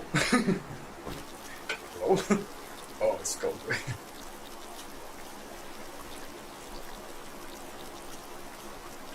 It was Layla and Johnny. That was also my first time meeting Johnny. I think. Yeah.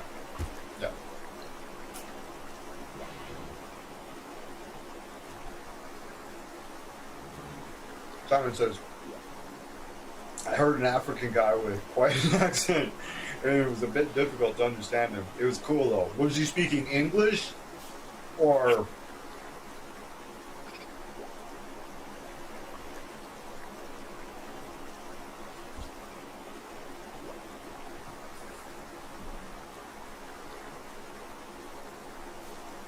Yeah.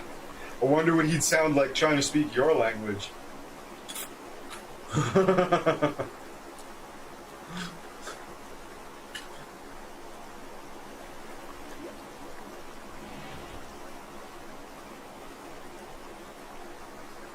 That's something to think about.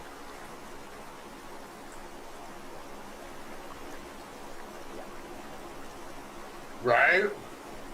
Can you imagine that guy trying to learn fucking Japanese? It's almost laughable, right? I'm laughing. I'm like, Boreal. Gnarly.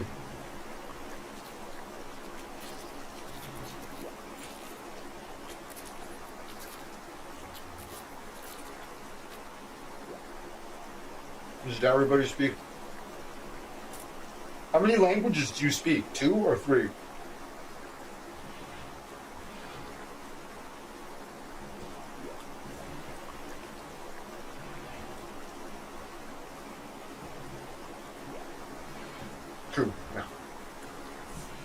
The vast majority of the world speaks 2 languages. A lot of them speak 3.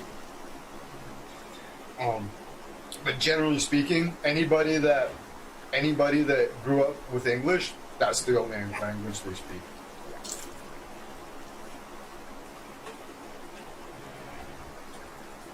You can go anywhere in the world, find people that speak English. Most people you see anywhere in the world speak English. It's weird. It's true though.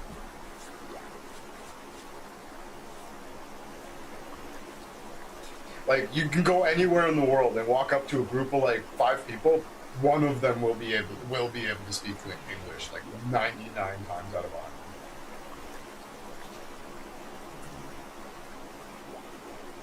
You could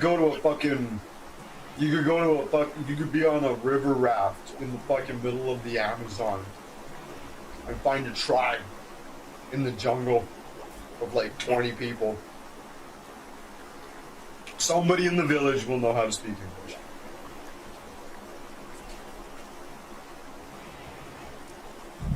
There will be at least one person in the village.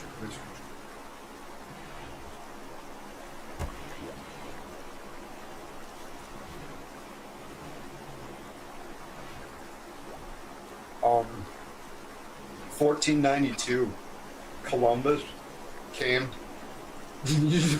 to like the fucking the Bahamas and shit.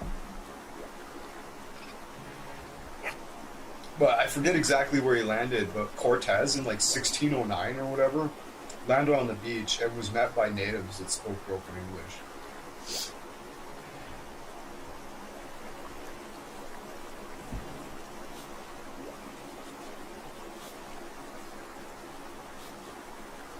Yeah, it's true. Yeah, it's absolutely true. French will get you a surprising long ways too.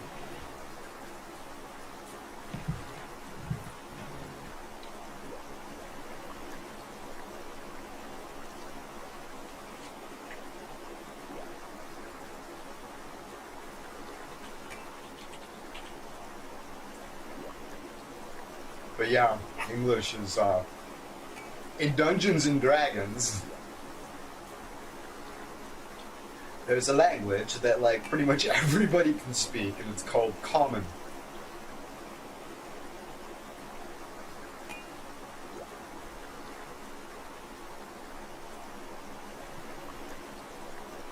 King Henry VIII and the aristocracy, King Henry of England, right? He spoke French, and so did all the aristocracy at the time. It was only the common people that spoke English. They didn't call it English, though. You know what they called it? Common.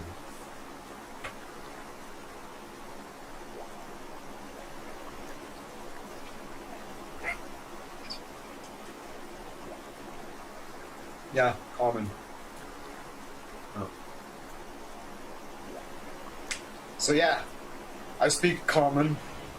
I speak the common tongue. It's like, that's it. It's like,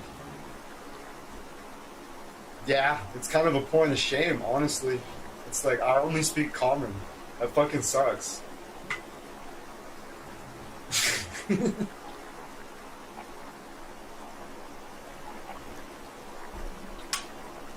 Most people, I don't have a language. Yeah, I speak common, yeah. The common tongue, you know? That basic language that, like, most people kind of know, just by default. That means I don't have a language. I don't have a cultural language. I speak common. That's fucking lame and kind of sucks.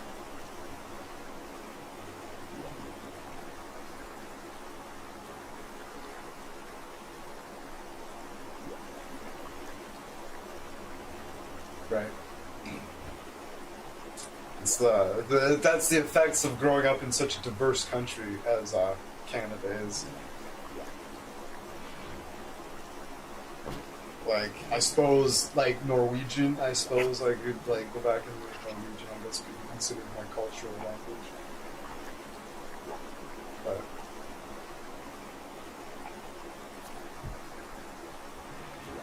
you go to Norway, everybody speaks English. Like, everybody speaks English. It's just part of the curriculum. Everybody learns English in school. It's just part of going to school.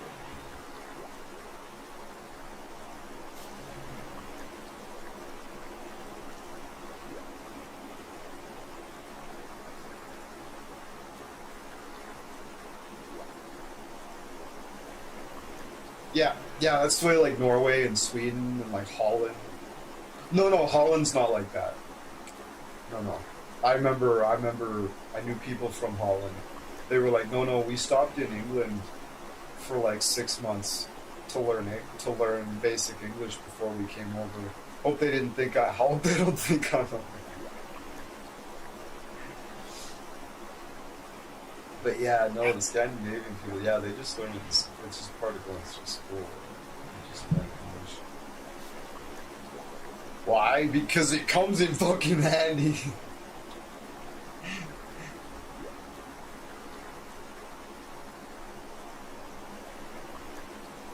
Like, in Canada, like, you have to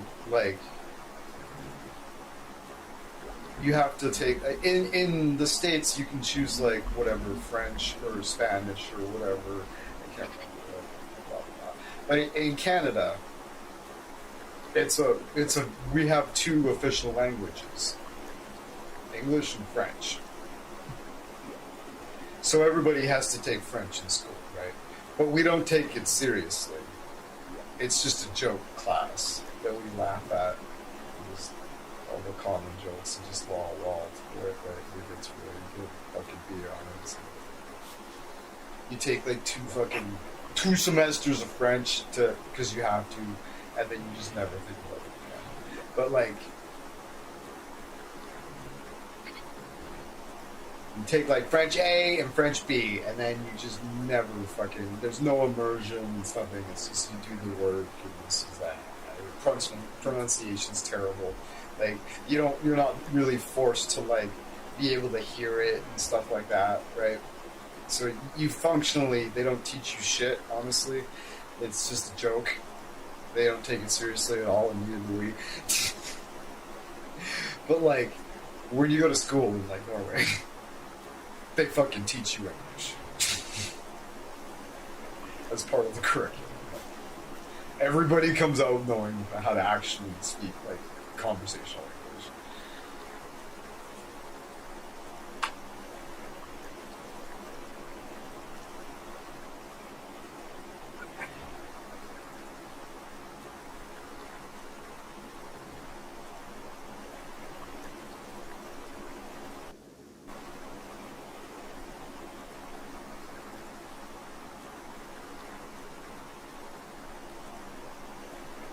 Well, this is nice. The colonist Whitney. What's going on, Whit? What do you need? Serious pain, drowsy, body water, trapped doors. Heyo, Simon says, in a documentary on Tourette's syndrome, I remember professors saying that it's a disease, but didn't know that in English that word has a stigma. He was speaking English. Yeah, it wasn't his first language though, right? He had an accent, right?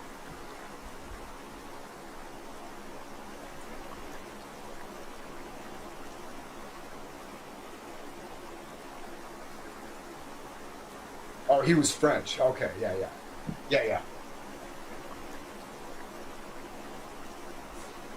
Yeah, he just doesn't understand the full meaning of that word. It's like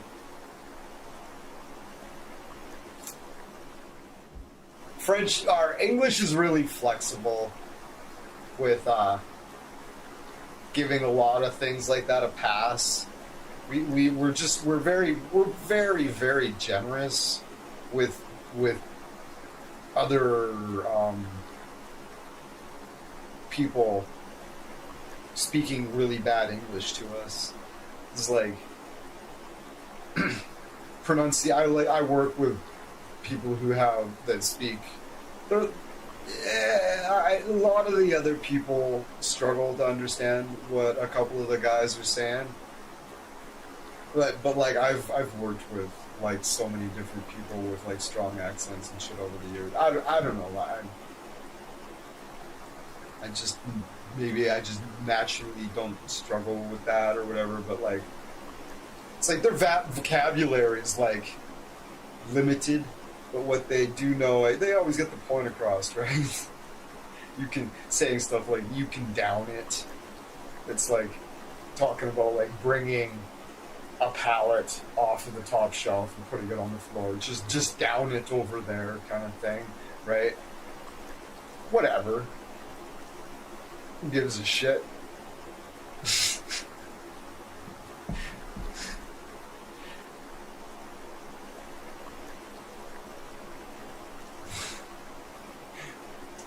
Like, no, string a whole bunch of more fucking unnecessary words into it to make it right. Put it down over there. Means exactly the same thing. It's kind of dumb, right? No, say it like this. You'd be like, why? Kind of thing. Just because that's just how it's done. It's like, how like, you know what, Matt? You're right. Your way of saying it is better. Just down it over there, right? It is better. It makes perfect sense. There's nothing. I don't suppose a linguist would probably be like, "Oh, there's so much grammatically wrong with that," and lay it all out. But it's like, shut up. It's like people analyzing a jazz musician improvising. They're like, "Oh, he's doing this wrong." You're like, "No, he's not. Shut up." Yes, he is, but like I guarantee you, he's not thinking about it like that. Like some of them are, but you'd be surprised how many of them aren't. They're just conceptualizing it because you need to be able to conceptualize it to write it down so you can document it, right? So they're like, oh, he's doing this, no, augmented, blah, blah, blah, blah, blah. And it's just this, wow, there's complicated things. It's like alien to look at, right? It's just like, wow. You gotta go to college to learn how to fucking... So it's some advanced, like, you showed that to the guy, you transcribe it from him, he'd be like, what the fuck? You'd be like, you wrote that. He's like, okay. I like good grammar, says Simon does, but as long as I can understand, it's good. Yeah, totally. Hey, who am I to talk shit? I only speak common. You know what I mean?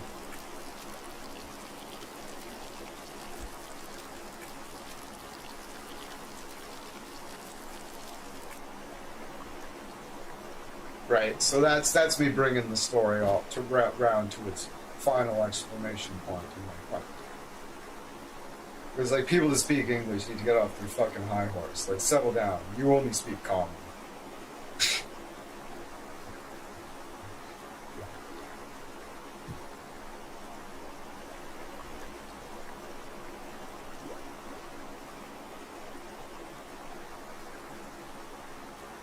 Know your place, peasant. Yeah, totally. You only speak common.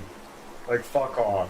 Like fuck off. You speak the default fucking language. You know, the one that's tied to your intelligence score. The higher your fucking intelligence score is, the more languages you're allowed to learn. But everybody gets common by default, no matter how fucking stupid they are.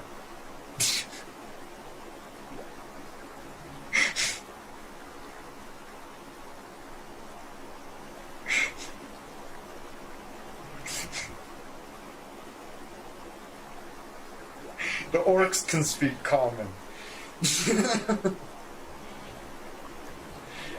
But know what they can do that you can't? They can speak fucking orcish too.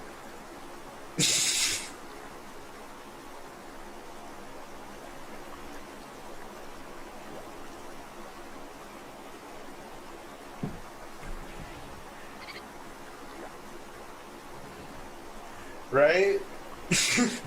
I think you hear what I'm putting down.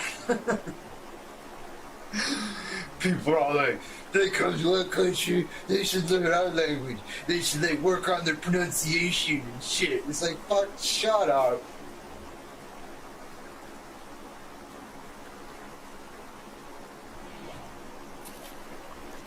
The way English works, it is literally designed and evolved for none of that to matter. So shut the fuck up. You just don't like the way it sounds because you're, I don't know, race. You just don't like to listen to a Chinese person speak English. Go learn Chinese. They'll laugh you out of the fucking room.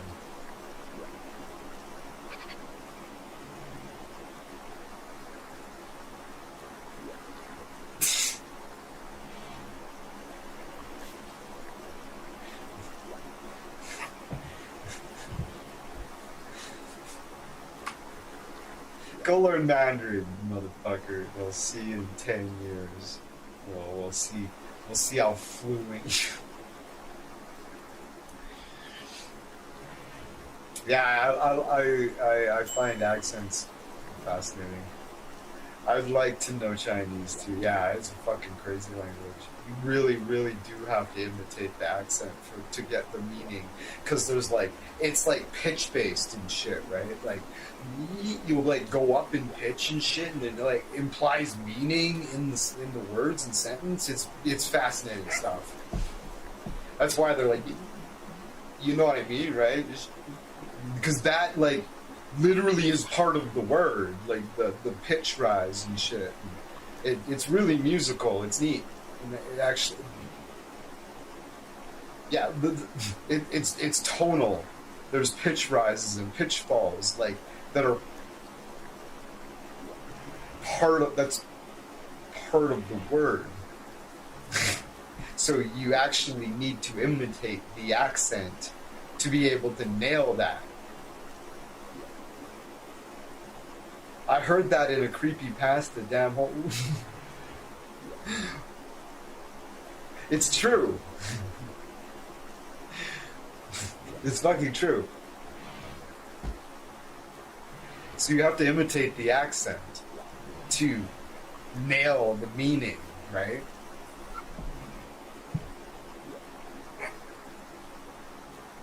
That's why most other languages are so critical of English speakers when they try to say stuff.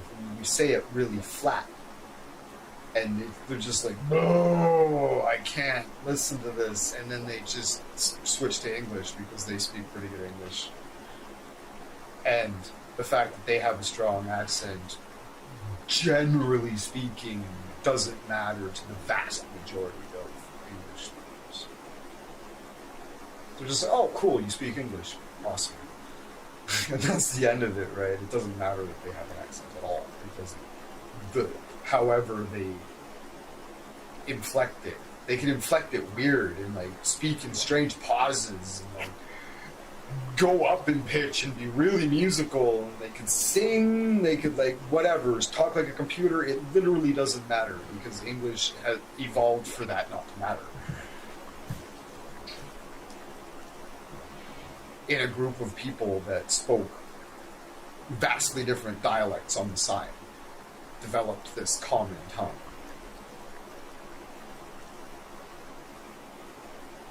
In a mixing pot.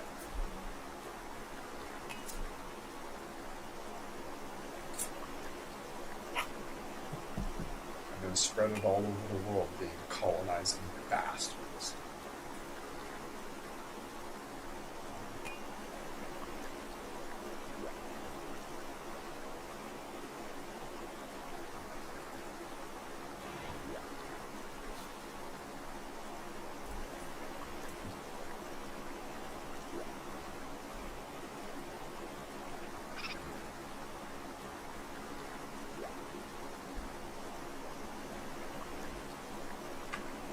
This is all human leather. Oh, that's amazing.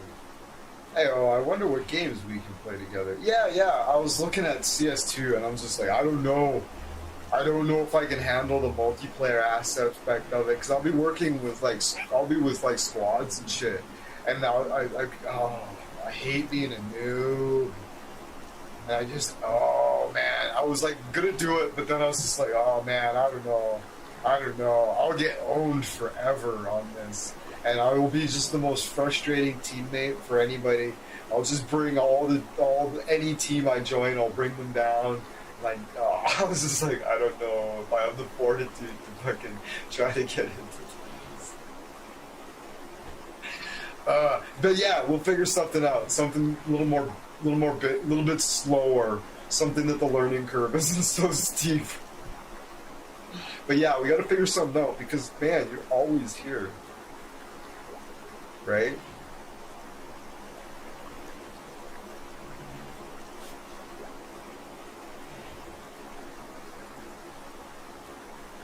Like, you're the one that's, like, here, like, consistently for, like, almost every day for the most part.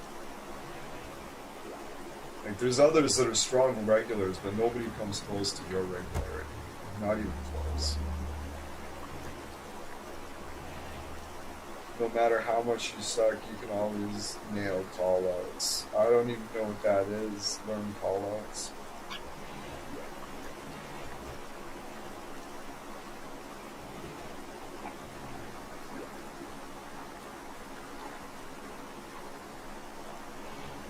Perks of unemployment.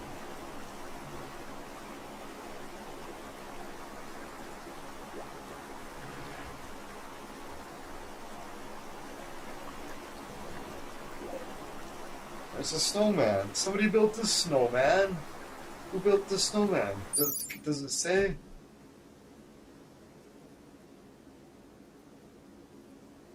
When you see an enemy, you know what the places there are called. You can say where they are. Oh, okay.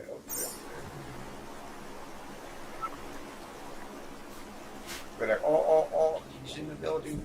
Blah, blah, blah, blah. Then you gotta learn the map. Oh, God.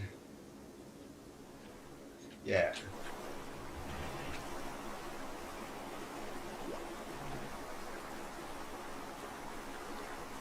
You're running how many again, no skill needed. Let's go.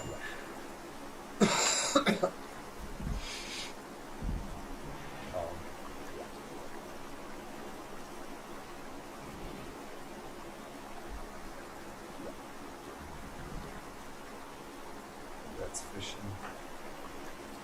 How many gigs of RAM are you running? Just to give me just a basic baseline. What's up? Oh yeah. Yeah. 8. Okay.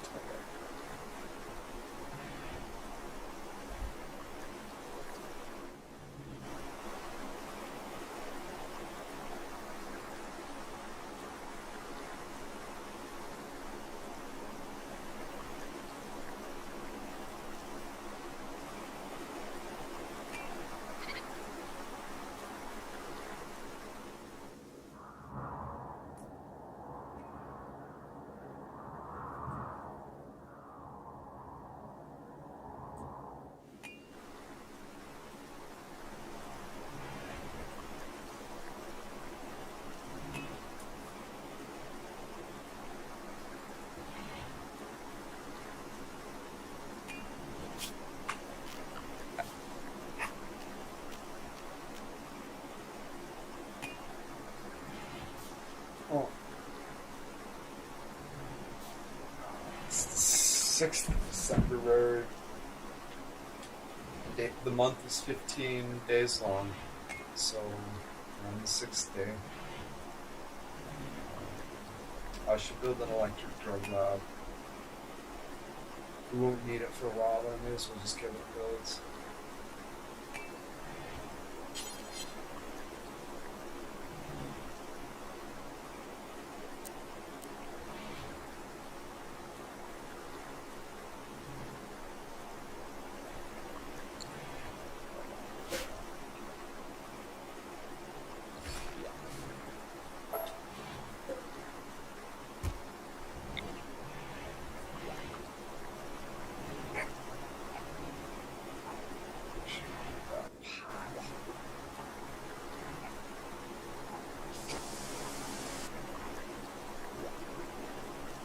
set it outside by the door here.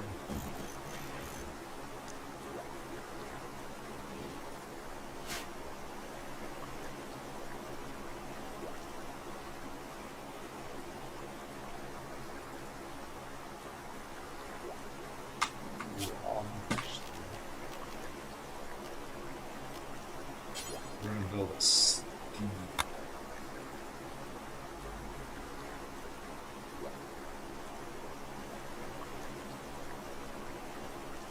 Put my drug lab right there. By the dartboard. Oh, that's good.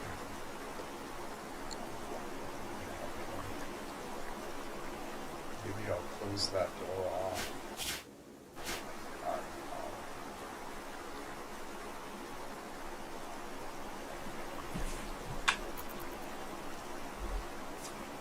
Oh shit, Adams hasn't had a place to sleep the entire time. Weird. Sorry, Adam.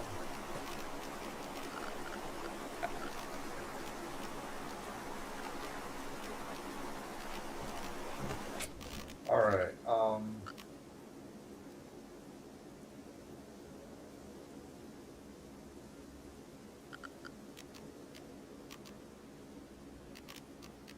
wonder. We can make a marble. Can I? Do I have one? So I'm. Oh, Mr. Lotus! This game is in my top 5 most difficult mechanics. It's close to the Kerbal Space Program level of steepness. Yeah. I suck at this game. I've got like hundreds. I don't know how many hundreds of hours I have in this game. Man, I don't get very far in it. Even on Adventure Story, like this game's tough. This game is no joke. Or like Kenshi. Simon says, Mr. Lotus, yo!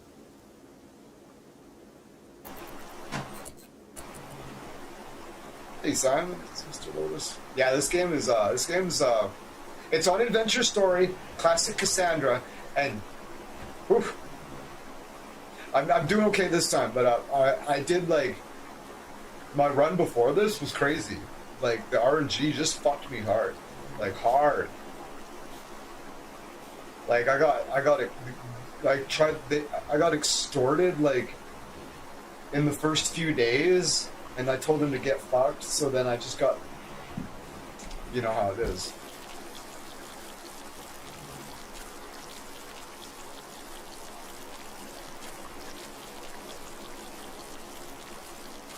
Why are we not cooking the squirrel? It's frozen, right? Good stuff.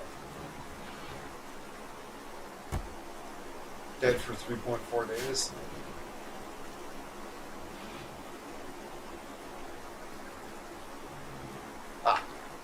We'll build the drug lab. Like the drug lab.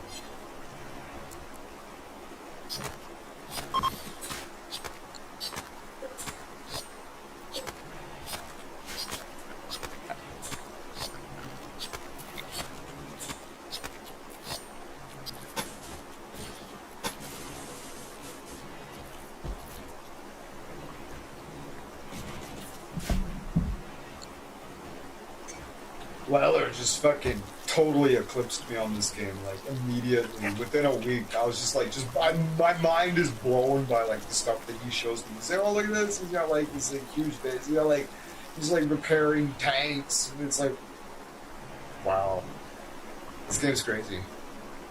This Lotus says, how many runs have you done though? Even Project Zomboid is easier, and you can do 1,000 runs in PC having a good time. Oh fuck, I don't know. Between 50 and 100? I don't know. Lots. I've got like 1,500 hours in PC though. I'll see how many hours I have in this.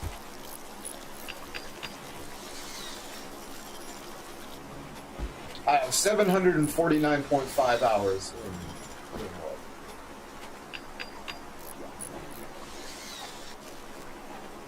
And I openly say I suck at this game. But I love it. It's a story generator. I never get very far, but it's always a compelling and fun and interesting, surprisingly dark and just wild story that you just don't ever. It's like shit happens. It's crazy because it's first and foremost a story. It's a storytelling device. It's a story generator first and foremost, and it's very good at that. And I like it, even if my stories are short.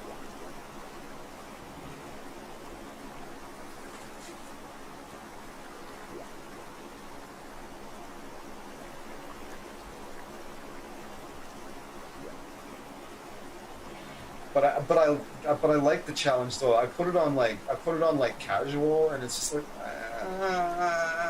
it's, you know, you get like, oh, it's just like, it doesn't feel right. It just feels kind of dirty, and like I want the game to push back a little bit, and then you put it on an adventure story, and you're like, oh, it pushes back pretty hard even on an adventure story, but like you just accept that. It's just like whatever.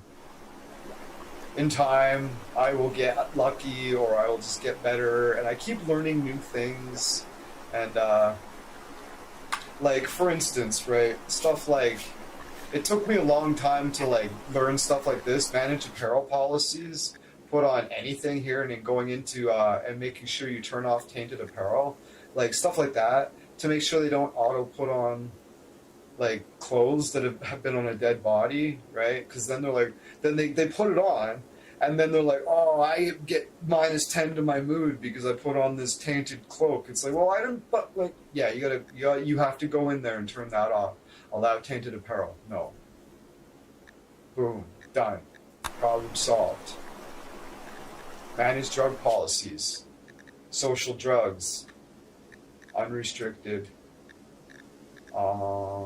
Everything except no chem shine under any circumstances ever. So we're going to change these to unrestricted. Right? Learning how to set all this stuff took me a long time. Like, long time. There's so much to take in. It's crazy. Food policies, lavish, don't eat corpses. You have to click that. Yeah. Mr. Lotus says, I like the story gens, but I just find this game's mechanics rather punishing. Yeah, me too. Yeah, me too. Absolutely. I agree. They're very punishing.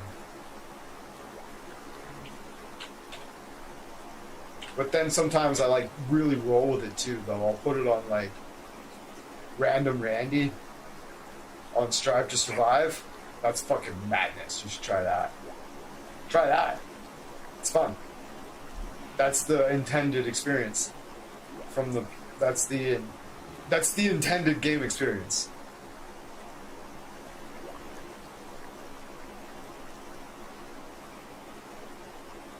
Strive to Survive is the intended, is what they envision the game to be. And for the realist,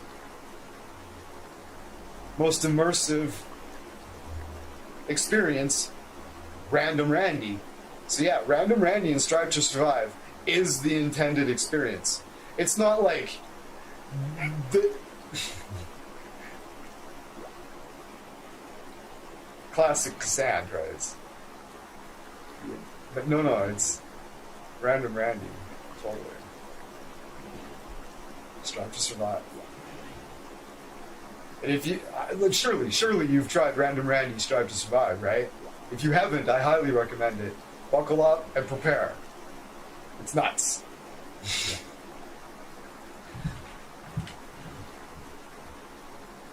Make a custom party and give yourself a decent loadout. Make a custom party of like fucking three decent people, and like give them all guns right from the beginning. Like, you can be like, I want them to have pump action shotguns. You give them to them, right? And play it on Random Randy. Strive to Survive. It's a blast. Oh, it's a standalone title. I thought Random Randy was like game mode in Rimworld. No, it is. No. It is. There's class. He's a storyteller. There's classic Cassandra. There's Chloe Chillax, right? Oh, what are you talking about? I don't own Rimworld. Oh, okay. You just based on watching me play it. It's close to the Kerbal Space Program level of Steven's, yeah. Just based on watching me play it or other people and whatnot.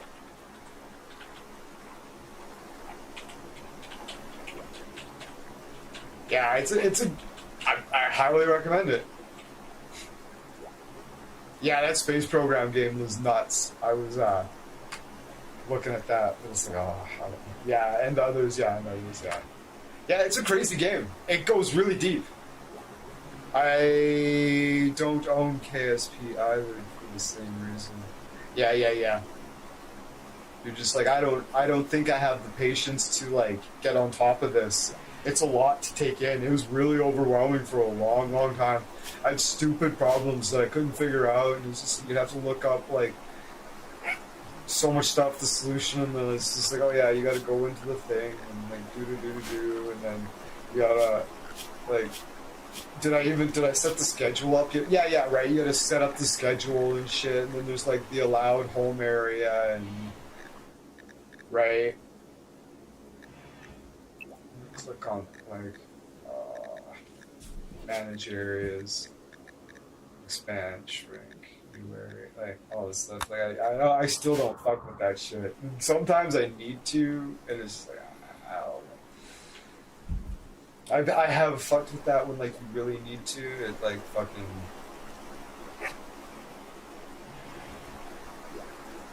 Okay, so I need to make a fucking box for the dog. We're gonna make a steel sleeping box for Adam. Adam, the Yorkshire Terrier. Where is he? Our Lord and Savior.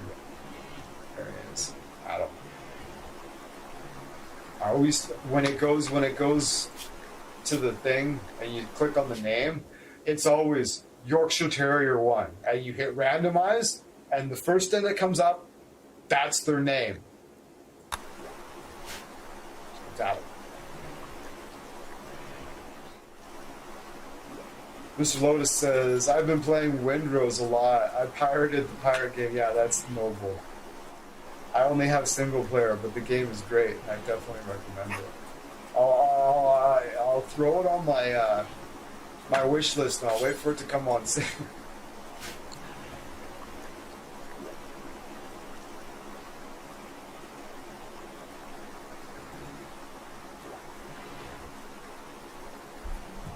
Can I build a cabinet for the drug table?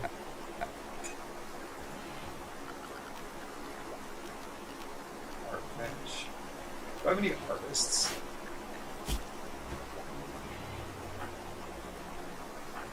No.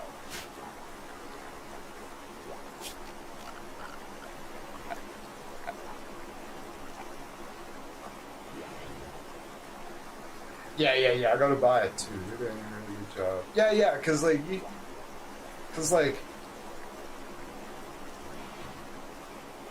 it's pretty rad to play it together, right? We'll wait for it to be on a fucking kick-ass sale, and we'll get it. We'll play it.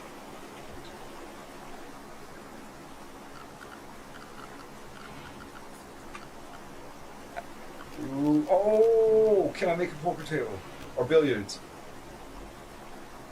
Oh, I can't. It needs to be cloth. Okay. I can't make it out of like fucking goat hide. That's bullshit. A goat hide pool table.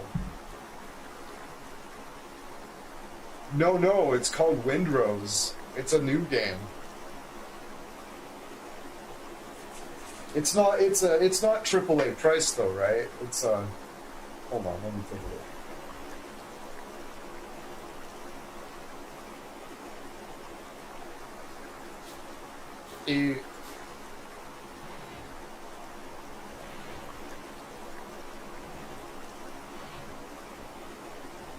It's like Sea of Thieves, but with Unreal Engine 5. Yeah, yeah. Oh, it's only $40.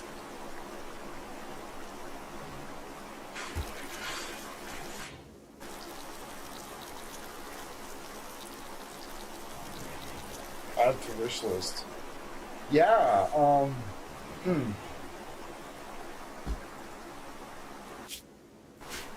If I could get it for 30, I'd probably buy it. 10% or yeah, like not. That's more than 10%. Yeah, $40 regular price. That's not bad. That's not bad at all. You just expect games to be like $79.99 Canadian dollars. Like, ugh, $80. Fuck. I'll wait a year and I'll get it on sale for like $24.99. How about that?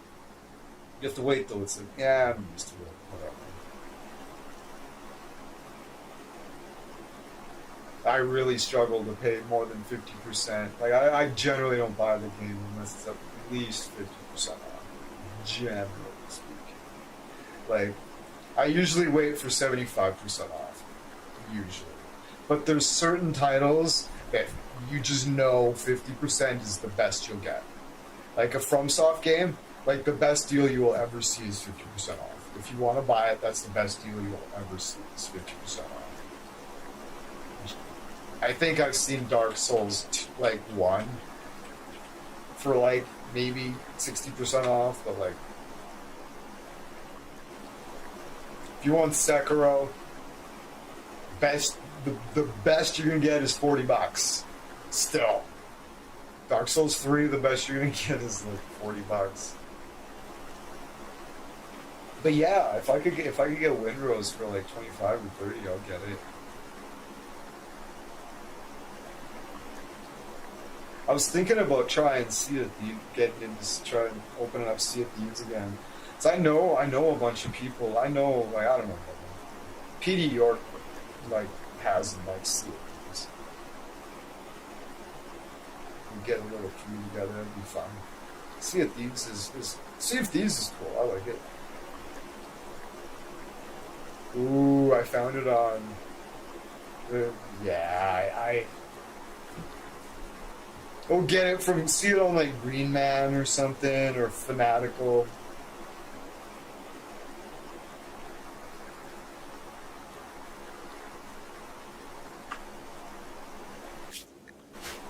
Right.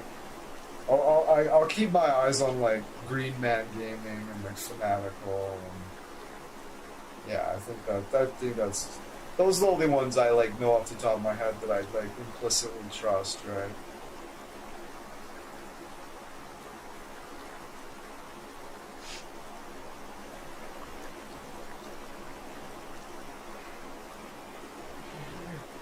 Yeah, 22 US, that'd be $30.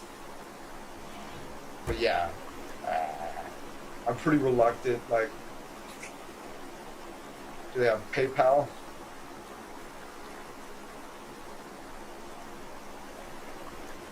If they don't have PayPal, I'm not interested. If they don't have PayPal, there's a reason they don't have PayPal. I don't buy anything on the internet unless I can use unless I can get it through PayPal. It's just that's my condition. If you don't have PayPal, I don't do it.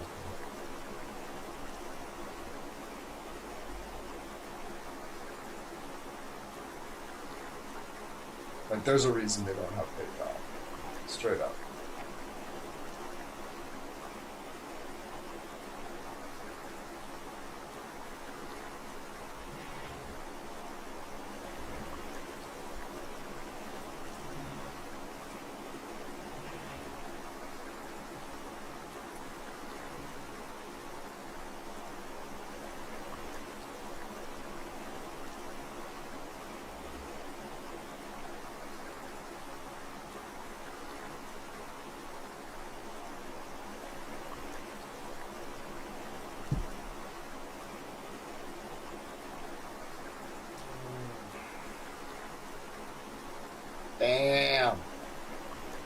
Damn, arthritic finger. Damn you, arthritic finger. This big, fat, wide knuckle right here. This big, bulbous knuckle here that gets stiff and sore. There's a lump on one side of my knuckle on this side. It's like sharply painful. This is like a dull ache all the time. This is like just an ignorant fucking piece of shit. I can hate it so much. It's just this. You can kind of just forget about it, but like you start thinking about it, and it's just like you like move your hand. It's like ugh. It's just kind of like always there, bumping on the wall. It's like I'm only 45. It's gonna get so much worse and like spread. It's gonna get so much worse, and it's going to spread across like my whole hand, or across all of my knuckles and my fingers. I remember what my aunt's hands looked like when she was like in her 70s. I was complaining about it at the coffee shop a couple weeks ago to my older sister, who's 4 years older than me, and she was like, "Look at my," I was like, "Oh fuck, I'm sorry about that." Shit. I was just like, "Look at this." She's like, "Look at mine." I was like, "Oh fuck, never mind."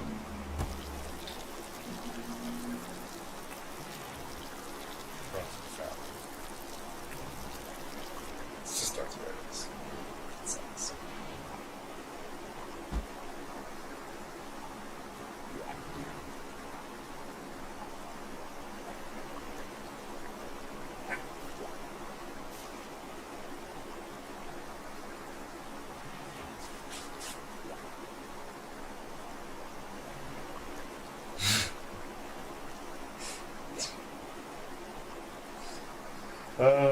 I was complaining about my... Mr. Lotus says the building in Windrose is beyond anything I've ever seen. Oh, cool. 15-degree rotation. So many pieces. The builds I've been seeing are insane. Oh, that's crazy. Yeah, no, that makes me really intrigued. So it's kind of like Valheim as well, sort of. Would it be more accurate to say it's like a cross between Sea of Thieves and Valheim with like and Unreal Engine 5? That's what it is. Definitely. Yeah. Okay, cool.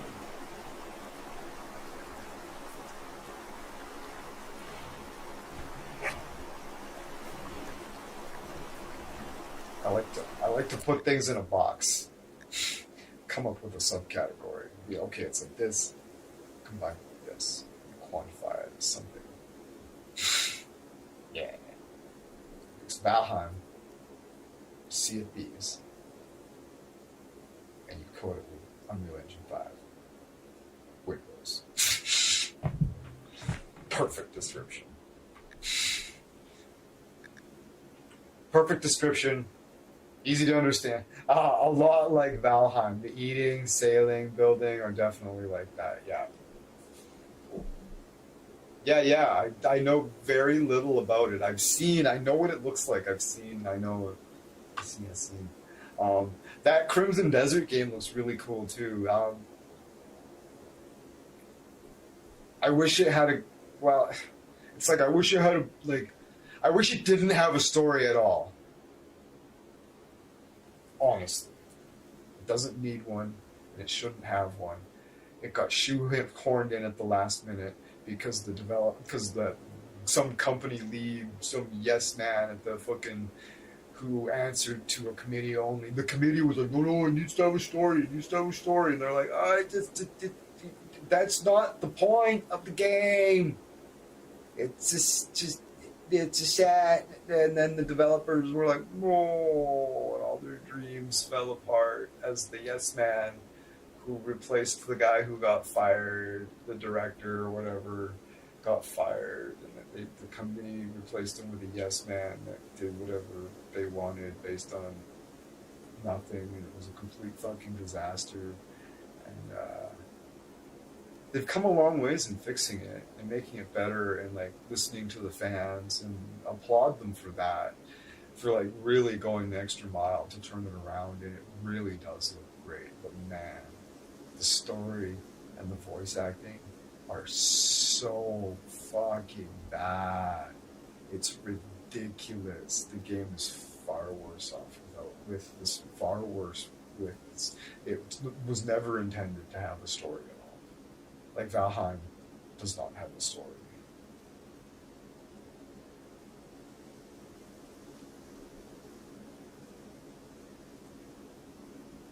It has a premise and like a setting and like a reason, like you're in the Mistlands, you're dead, you're in purgatory, and Odin is testing his warriors. That's what's going on, and that's the story as far as I know. You have to you're going to defeat the things and prove yourself to Odin, and that's it. Right? That's the way fucking Crimson Desert was supposed to be. There's no story. It's an open sandbox. You do whatever you want, and you role play, and you make your story. You just exist in the world, right? Like, right? You don't have this great hero. You just do what you. It's fabulous, right? The story brings it down a lot. Oh, chem fuel, nice. We'll sell that. I really wish it didn't have a story. Like,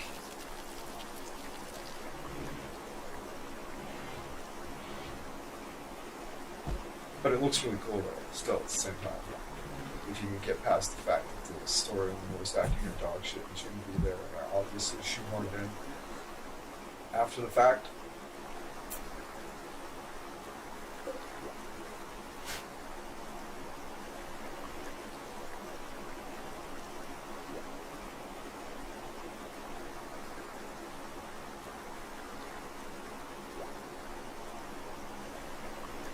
I heard that 5 minutes after starting, you've got a 6-month contract chopping wood for some hamlet located nowhere. I heard that at launch, there was no area on the map or any fucking location or any mention in the lore anywhere in the game of a Crimson Desert. It wasn't part of the story. There was no area on the map.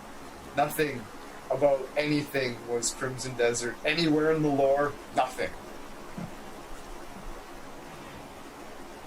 That's just what it was called for unknown reasons, because the people at the committee was like, yeah, it's gonna be called Crimson, and then just the developers are all down in the room with their head in their hands, just trying to keep their jobs.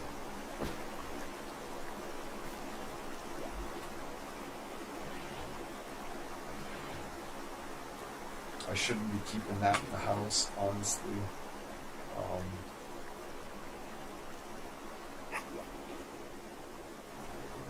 Okay, what is this? It's a steel wall. Do I have a bunch of steel? I've got a bunch of steel.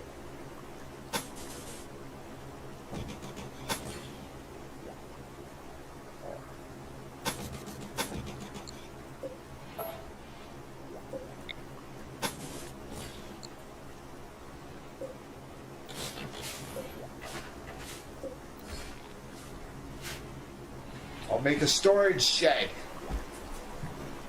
Yeah, of course. Go bug him. I should go bug him. I should feature his channel on the corner.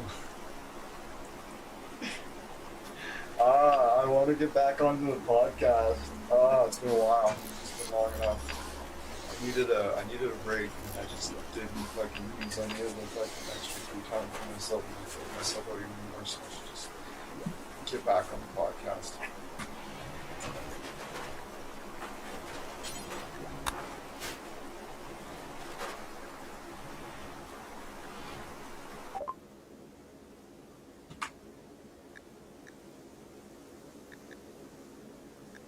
Oh, I can buy dynamite? Oh, God. That's a bad idea.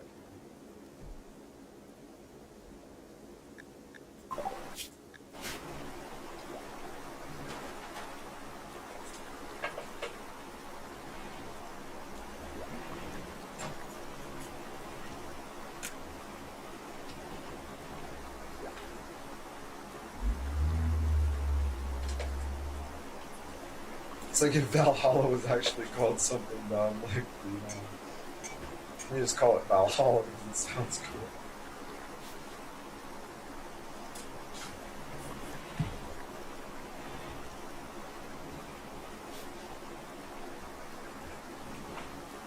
The Rainbow Ridge. The Rainbow Bridge sure makes you see Rainbow fucking Road a lot differently in Mario Kart.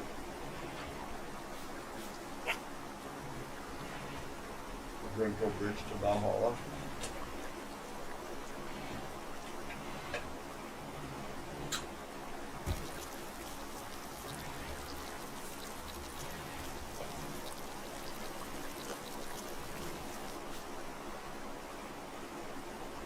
Yeah, that's right. The last level of Mario Kart, they're all dead. And we're going to Valhalla. All the warriors.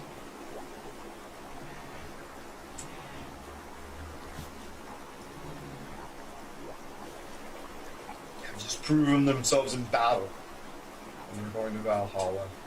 The last level at the Rainbow Bridge. Heimdall is my favorite car. All shame, big ass short, that kind of guy. Yeah.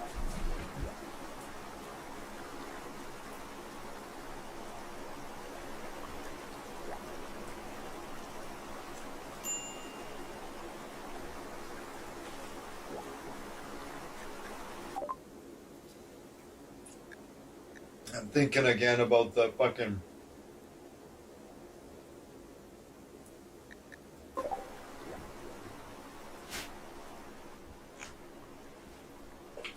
thinking about fucking God of War again and what they did to Baldur.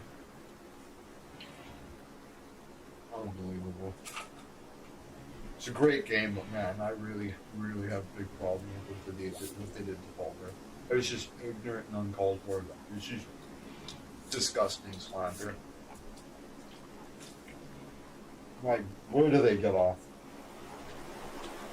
It's unbelievable.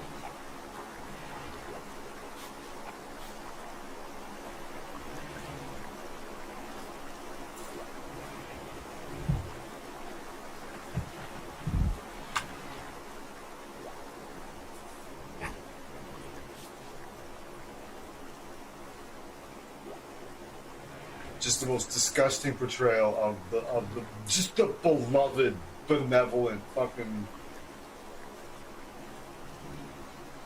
paragon of all that is good. The beloved by all Baldur, of all people. They chose to depict him like that. Shocking. And the fact that that wasn't like a scandal or like a thing that you heard about on the internet of like, oh my god, like pushback from like people who actually know anything about the lore, blows my mind. And just because there's so many people that are like, oh yeah, they're biking this and that, or you're fine with that?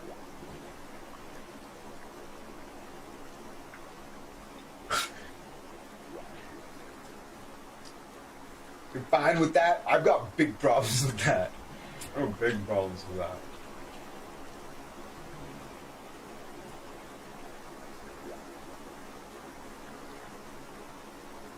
I'm gonna rant about that for hours.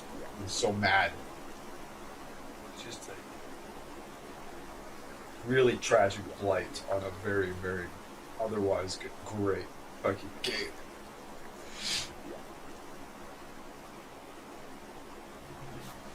Be like,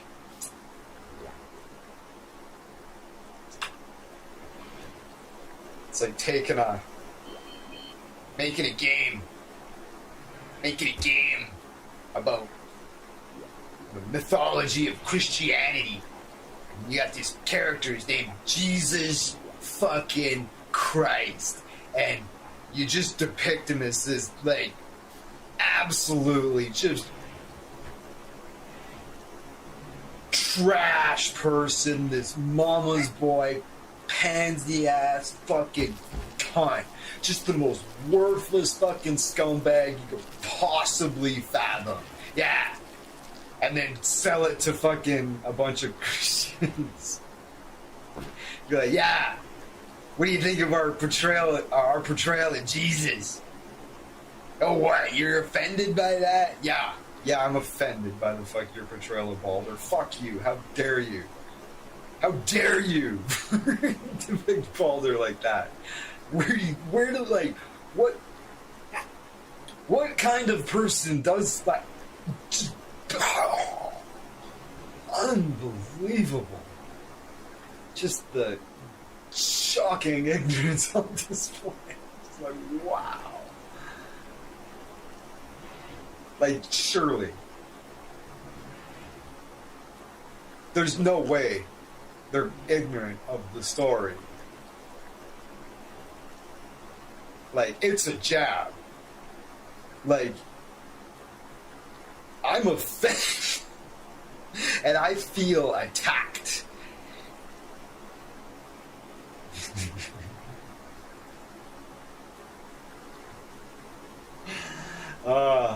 I feel attacked by the slander. I feel like slapped by that. It's crazy. It's crazy, crazy. And aside from that, fucking God of War, it's fucking sick. Aside from the story. Aside whenever Balder showed up, you're like, oh yeah. Who's this clown? It's not Balder.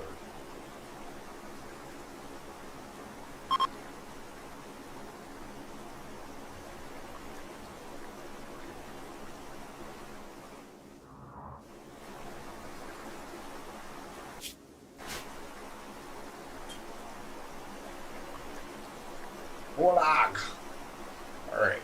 I go fill up my water bottle again and put some more fucking juice in it. And I will be able to carry on.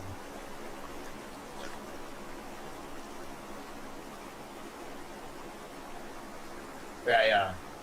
God of War kicked ass a lot. I know why people like it. Yeah, I liked it a lot too. It was exhilarating. It was fun. Like, the way everything worked and shit was really fun. No, he's in the... He's not responding to his chat on YouTube?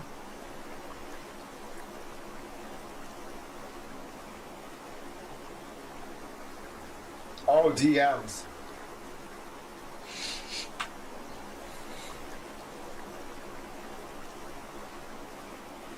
Yeah. I thought he was on fucking online on YouTube. He went to he's not responding to his chat. That's shit. He's probably at work. He's probably at work. Alright, so.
time check.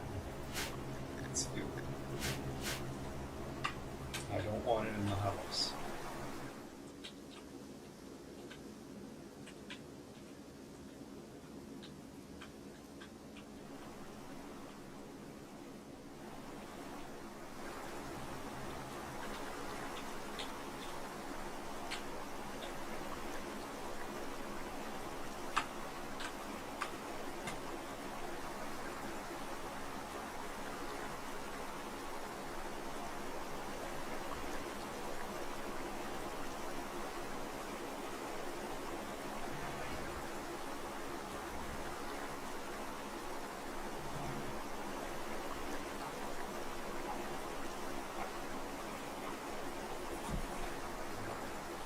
Oh. Stop it. I was complaining about my foot. This knuckle on my foot, it's on a spectrum of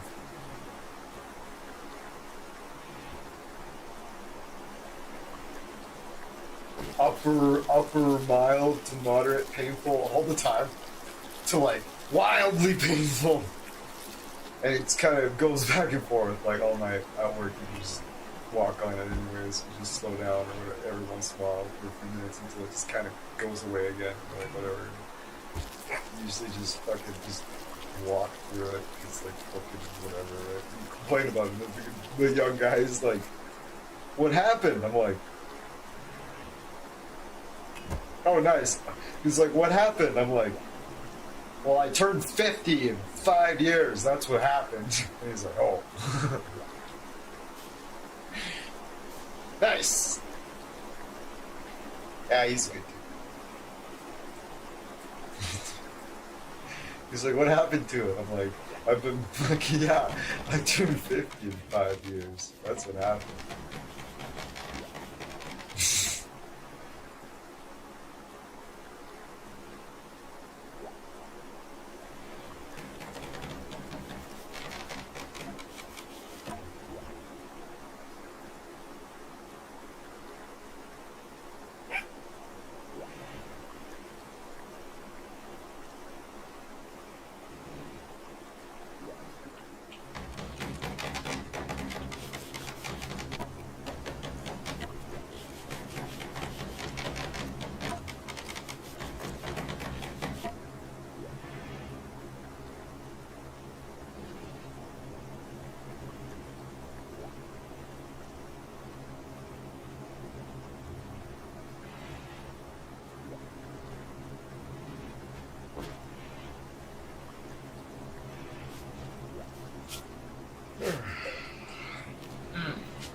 Nice. So,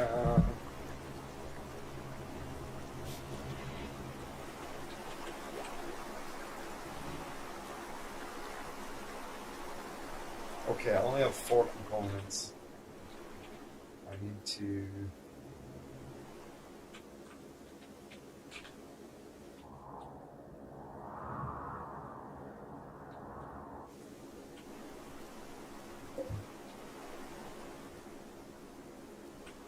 Oh, that's what I need.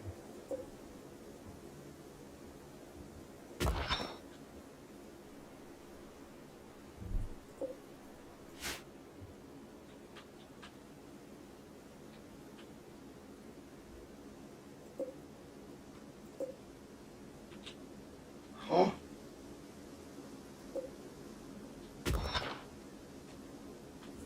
Jack Pot.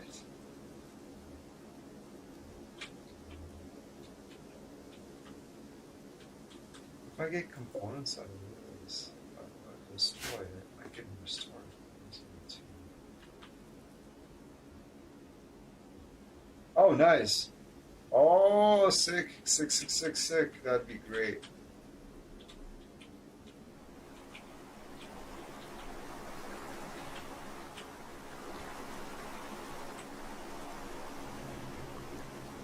I'd feel better about dragging down your team if Peter York was there.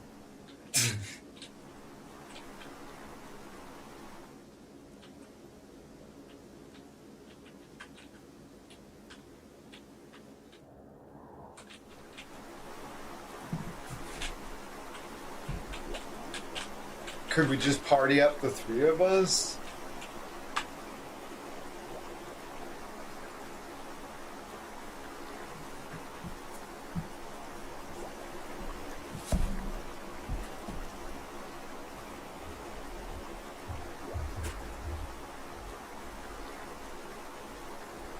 Yeah, like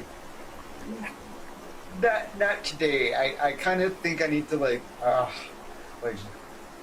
mess around with it a little bit on my own first before I fucking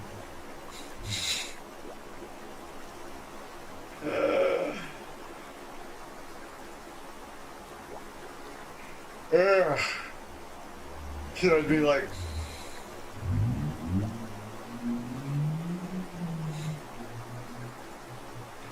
no, that'd be cool, like, cause like, it sucks to get some random on your team that doesn't fucking really doesn't know anything about the game, and it like kind of sucks.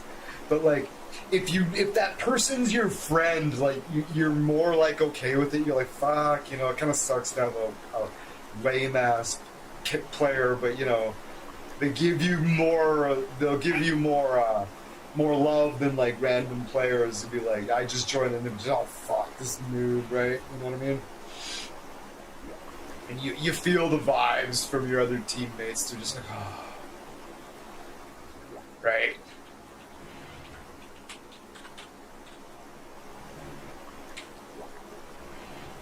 And then I have to like either mute the game on the stream or like just let random people talk on my show, like I don't know, kind of thing, right? It's like, it'd be better if I could have like, it'd be better if I could bring down a team of people I know. I'm not the worst. I'm not great though, that's for damn sure. I'm like low competent.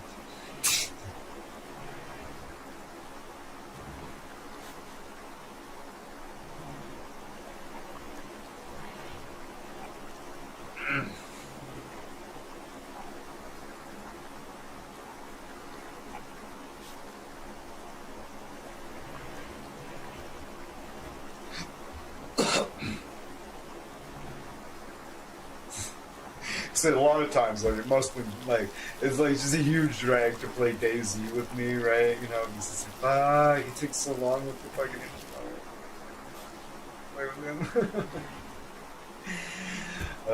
What's his name? Like Curtis, I think Curtis was just like, yeah, I don't see him around anymore.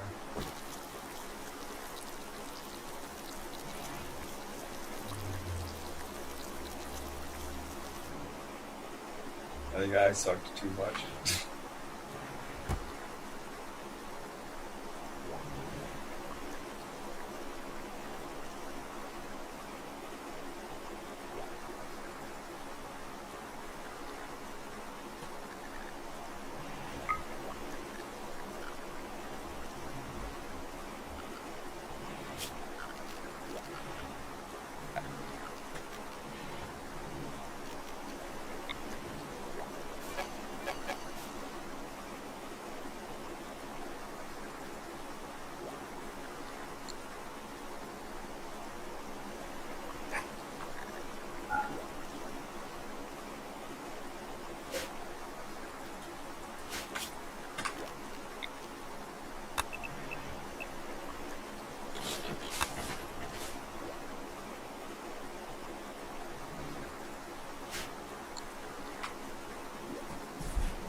Just remembered I bought ice cream and forgot. Oh.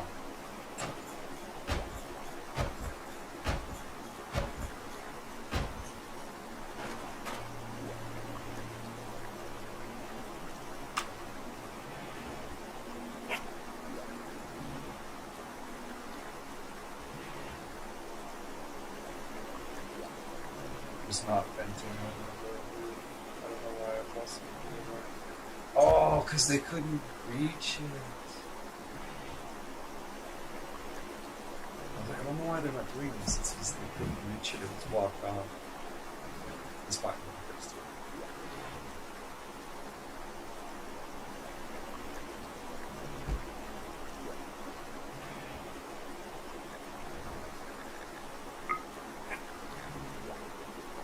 See?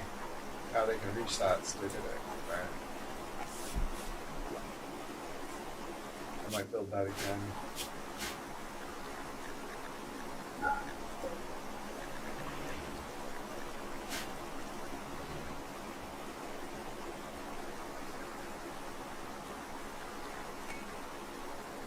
Nice.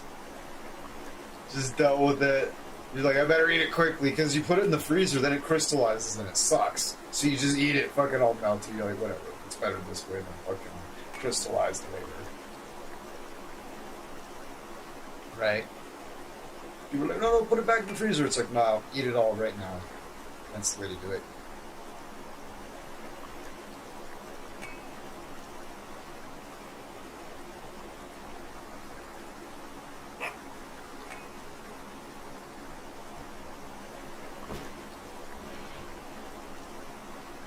It's probably for the best.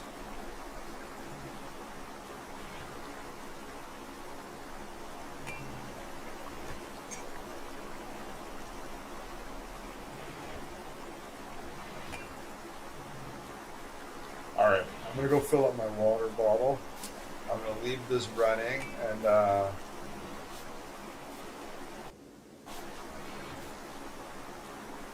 I should pause it. I should pause it because if I get attacked, it pauses. The game automatically pauses. But also, if I get overrun by like mad raccoons or something, the game doesn't pause, and I'll just get and they'll kill Adam. That's the thing. I'm not worried about my people. I don't want Adam to get fucking hunted by a bear or something. I'll come back and I'll be like, where's Adam? Or you'll be watching Adam get hunted by a bear and I'm not here. And you'll be like, no! And then the bear will just eat the entire dog and I won't even get to bury him or turn him into dog. I'll be right back.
I'm officially back.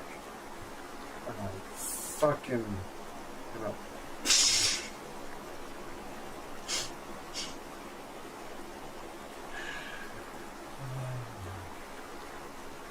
Yo, I'm officially upset with my foot. at the moment because it's in one of those. It's having one of those moments. As I came running back from the bathroom, I was like, "Argh!"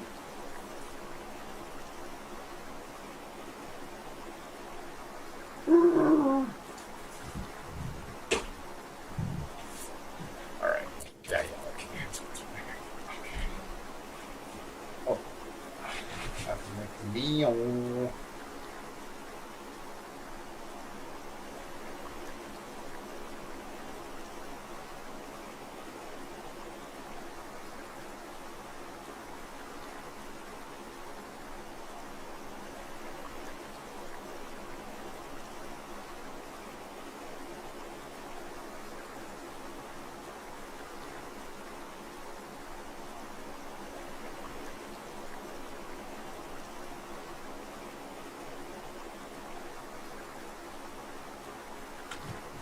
Alright, so I have determined that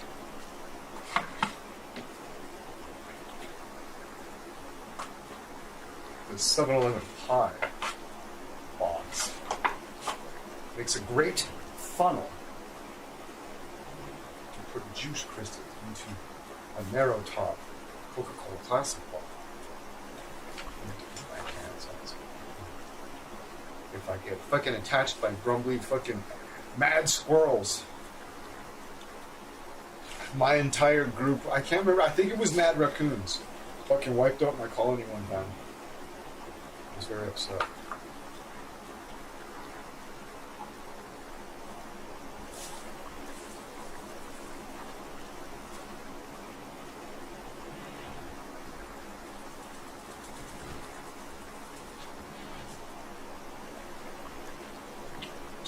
There's crystals in the couch. That was lovely.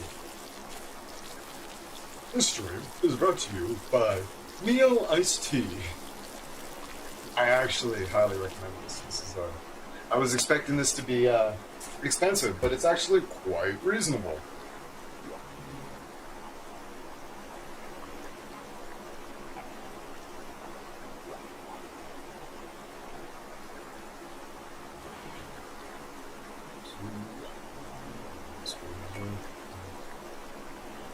Ooh.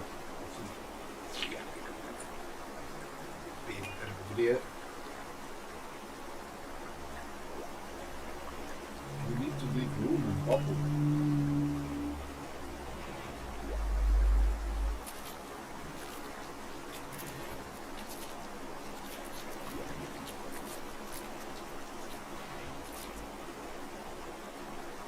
Here we go. Keep that together and my knife falling.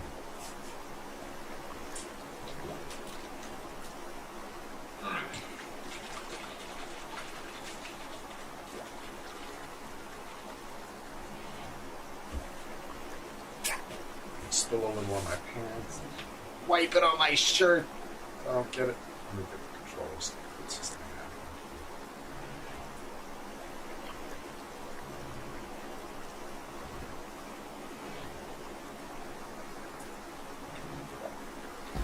It's lovely.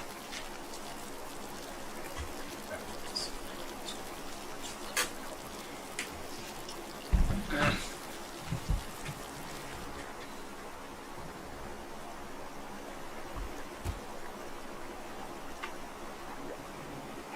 Oh, we need meat. Oh, there's caribou. Oh, no. We're not gonna. We don't fuck with the caribou. Oh, there's a cougar. Fuck.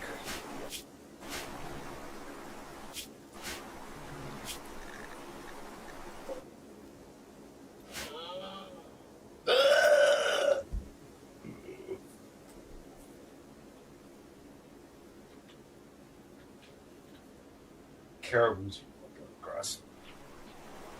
If you fuck with one of them, the entire herd will fucking. Were you here when the caribous fucking fought back and killed my entire colony?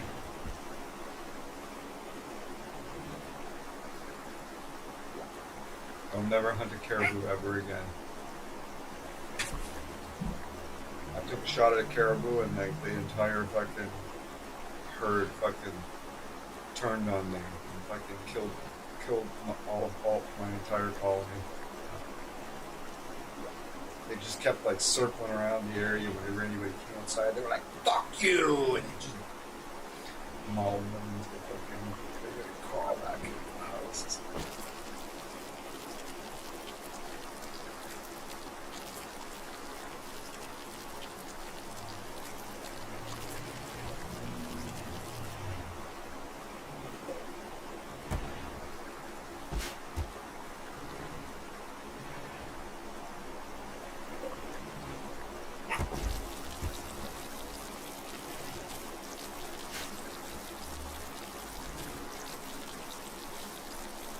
An 11-year-old Yorkshire Terrier. He's ancient.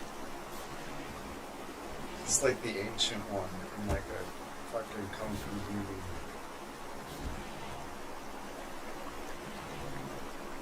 11? Jesus.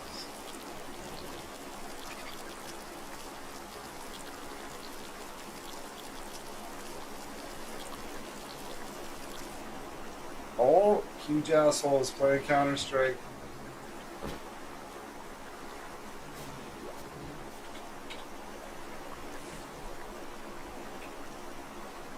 Simon Dusk is playing Counter-Strike. Yeah, take it easy, man. Have fun.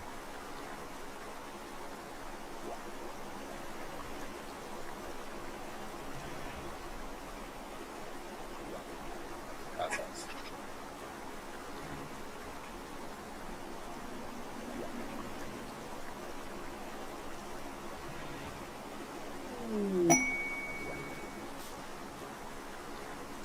Work frenzy. Wait.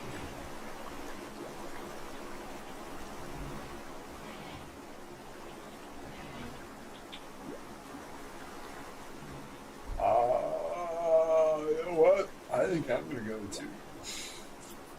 Because we're gonna see. I would assume PD York is gonna go live, if not live, but I assume PD York is gonna go live. So that might be a good opportunity for me to kind of learn a little bit more about the game.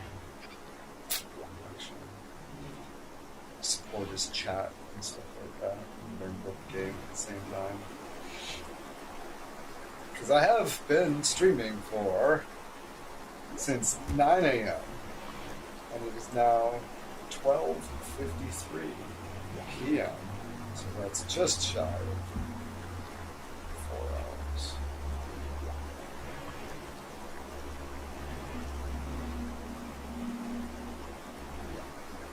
We'll get some sleep. And we'll come back in the evening with an epic fucking run. Graveyard keeper. So, that being said, thanks for hanging out, everybody. Thanks, PD York. Serena Mad Morgan. And,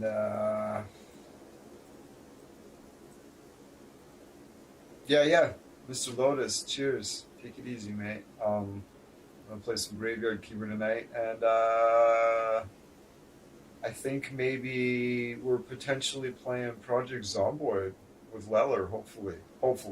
Tentatively planned as a maybe. Penciled in as a maybe. I'll be playing it 100%. So, if you want to play Project Russia on my server tomorrow, just find me on Steam. Say join Skogli, and it'll just take you right into my game. It'll be sick. Anyways. If anybody hasn't subscribed yet, I sure hope you'd consider it. And until next time.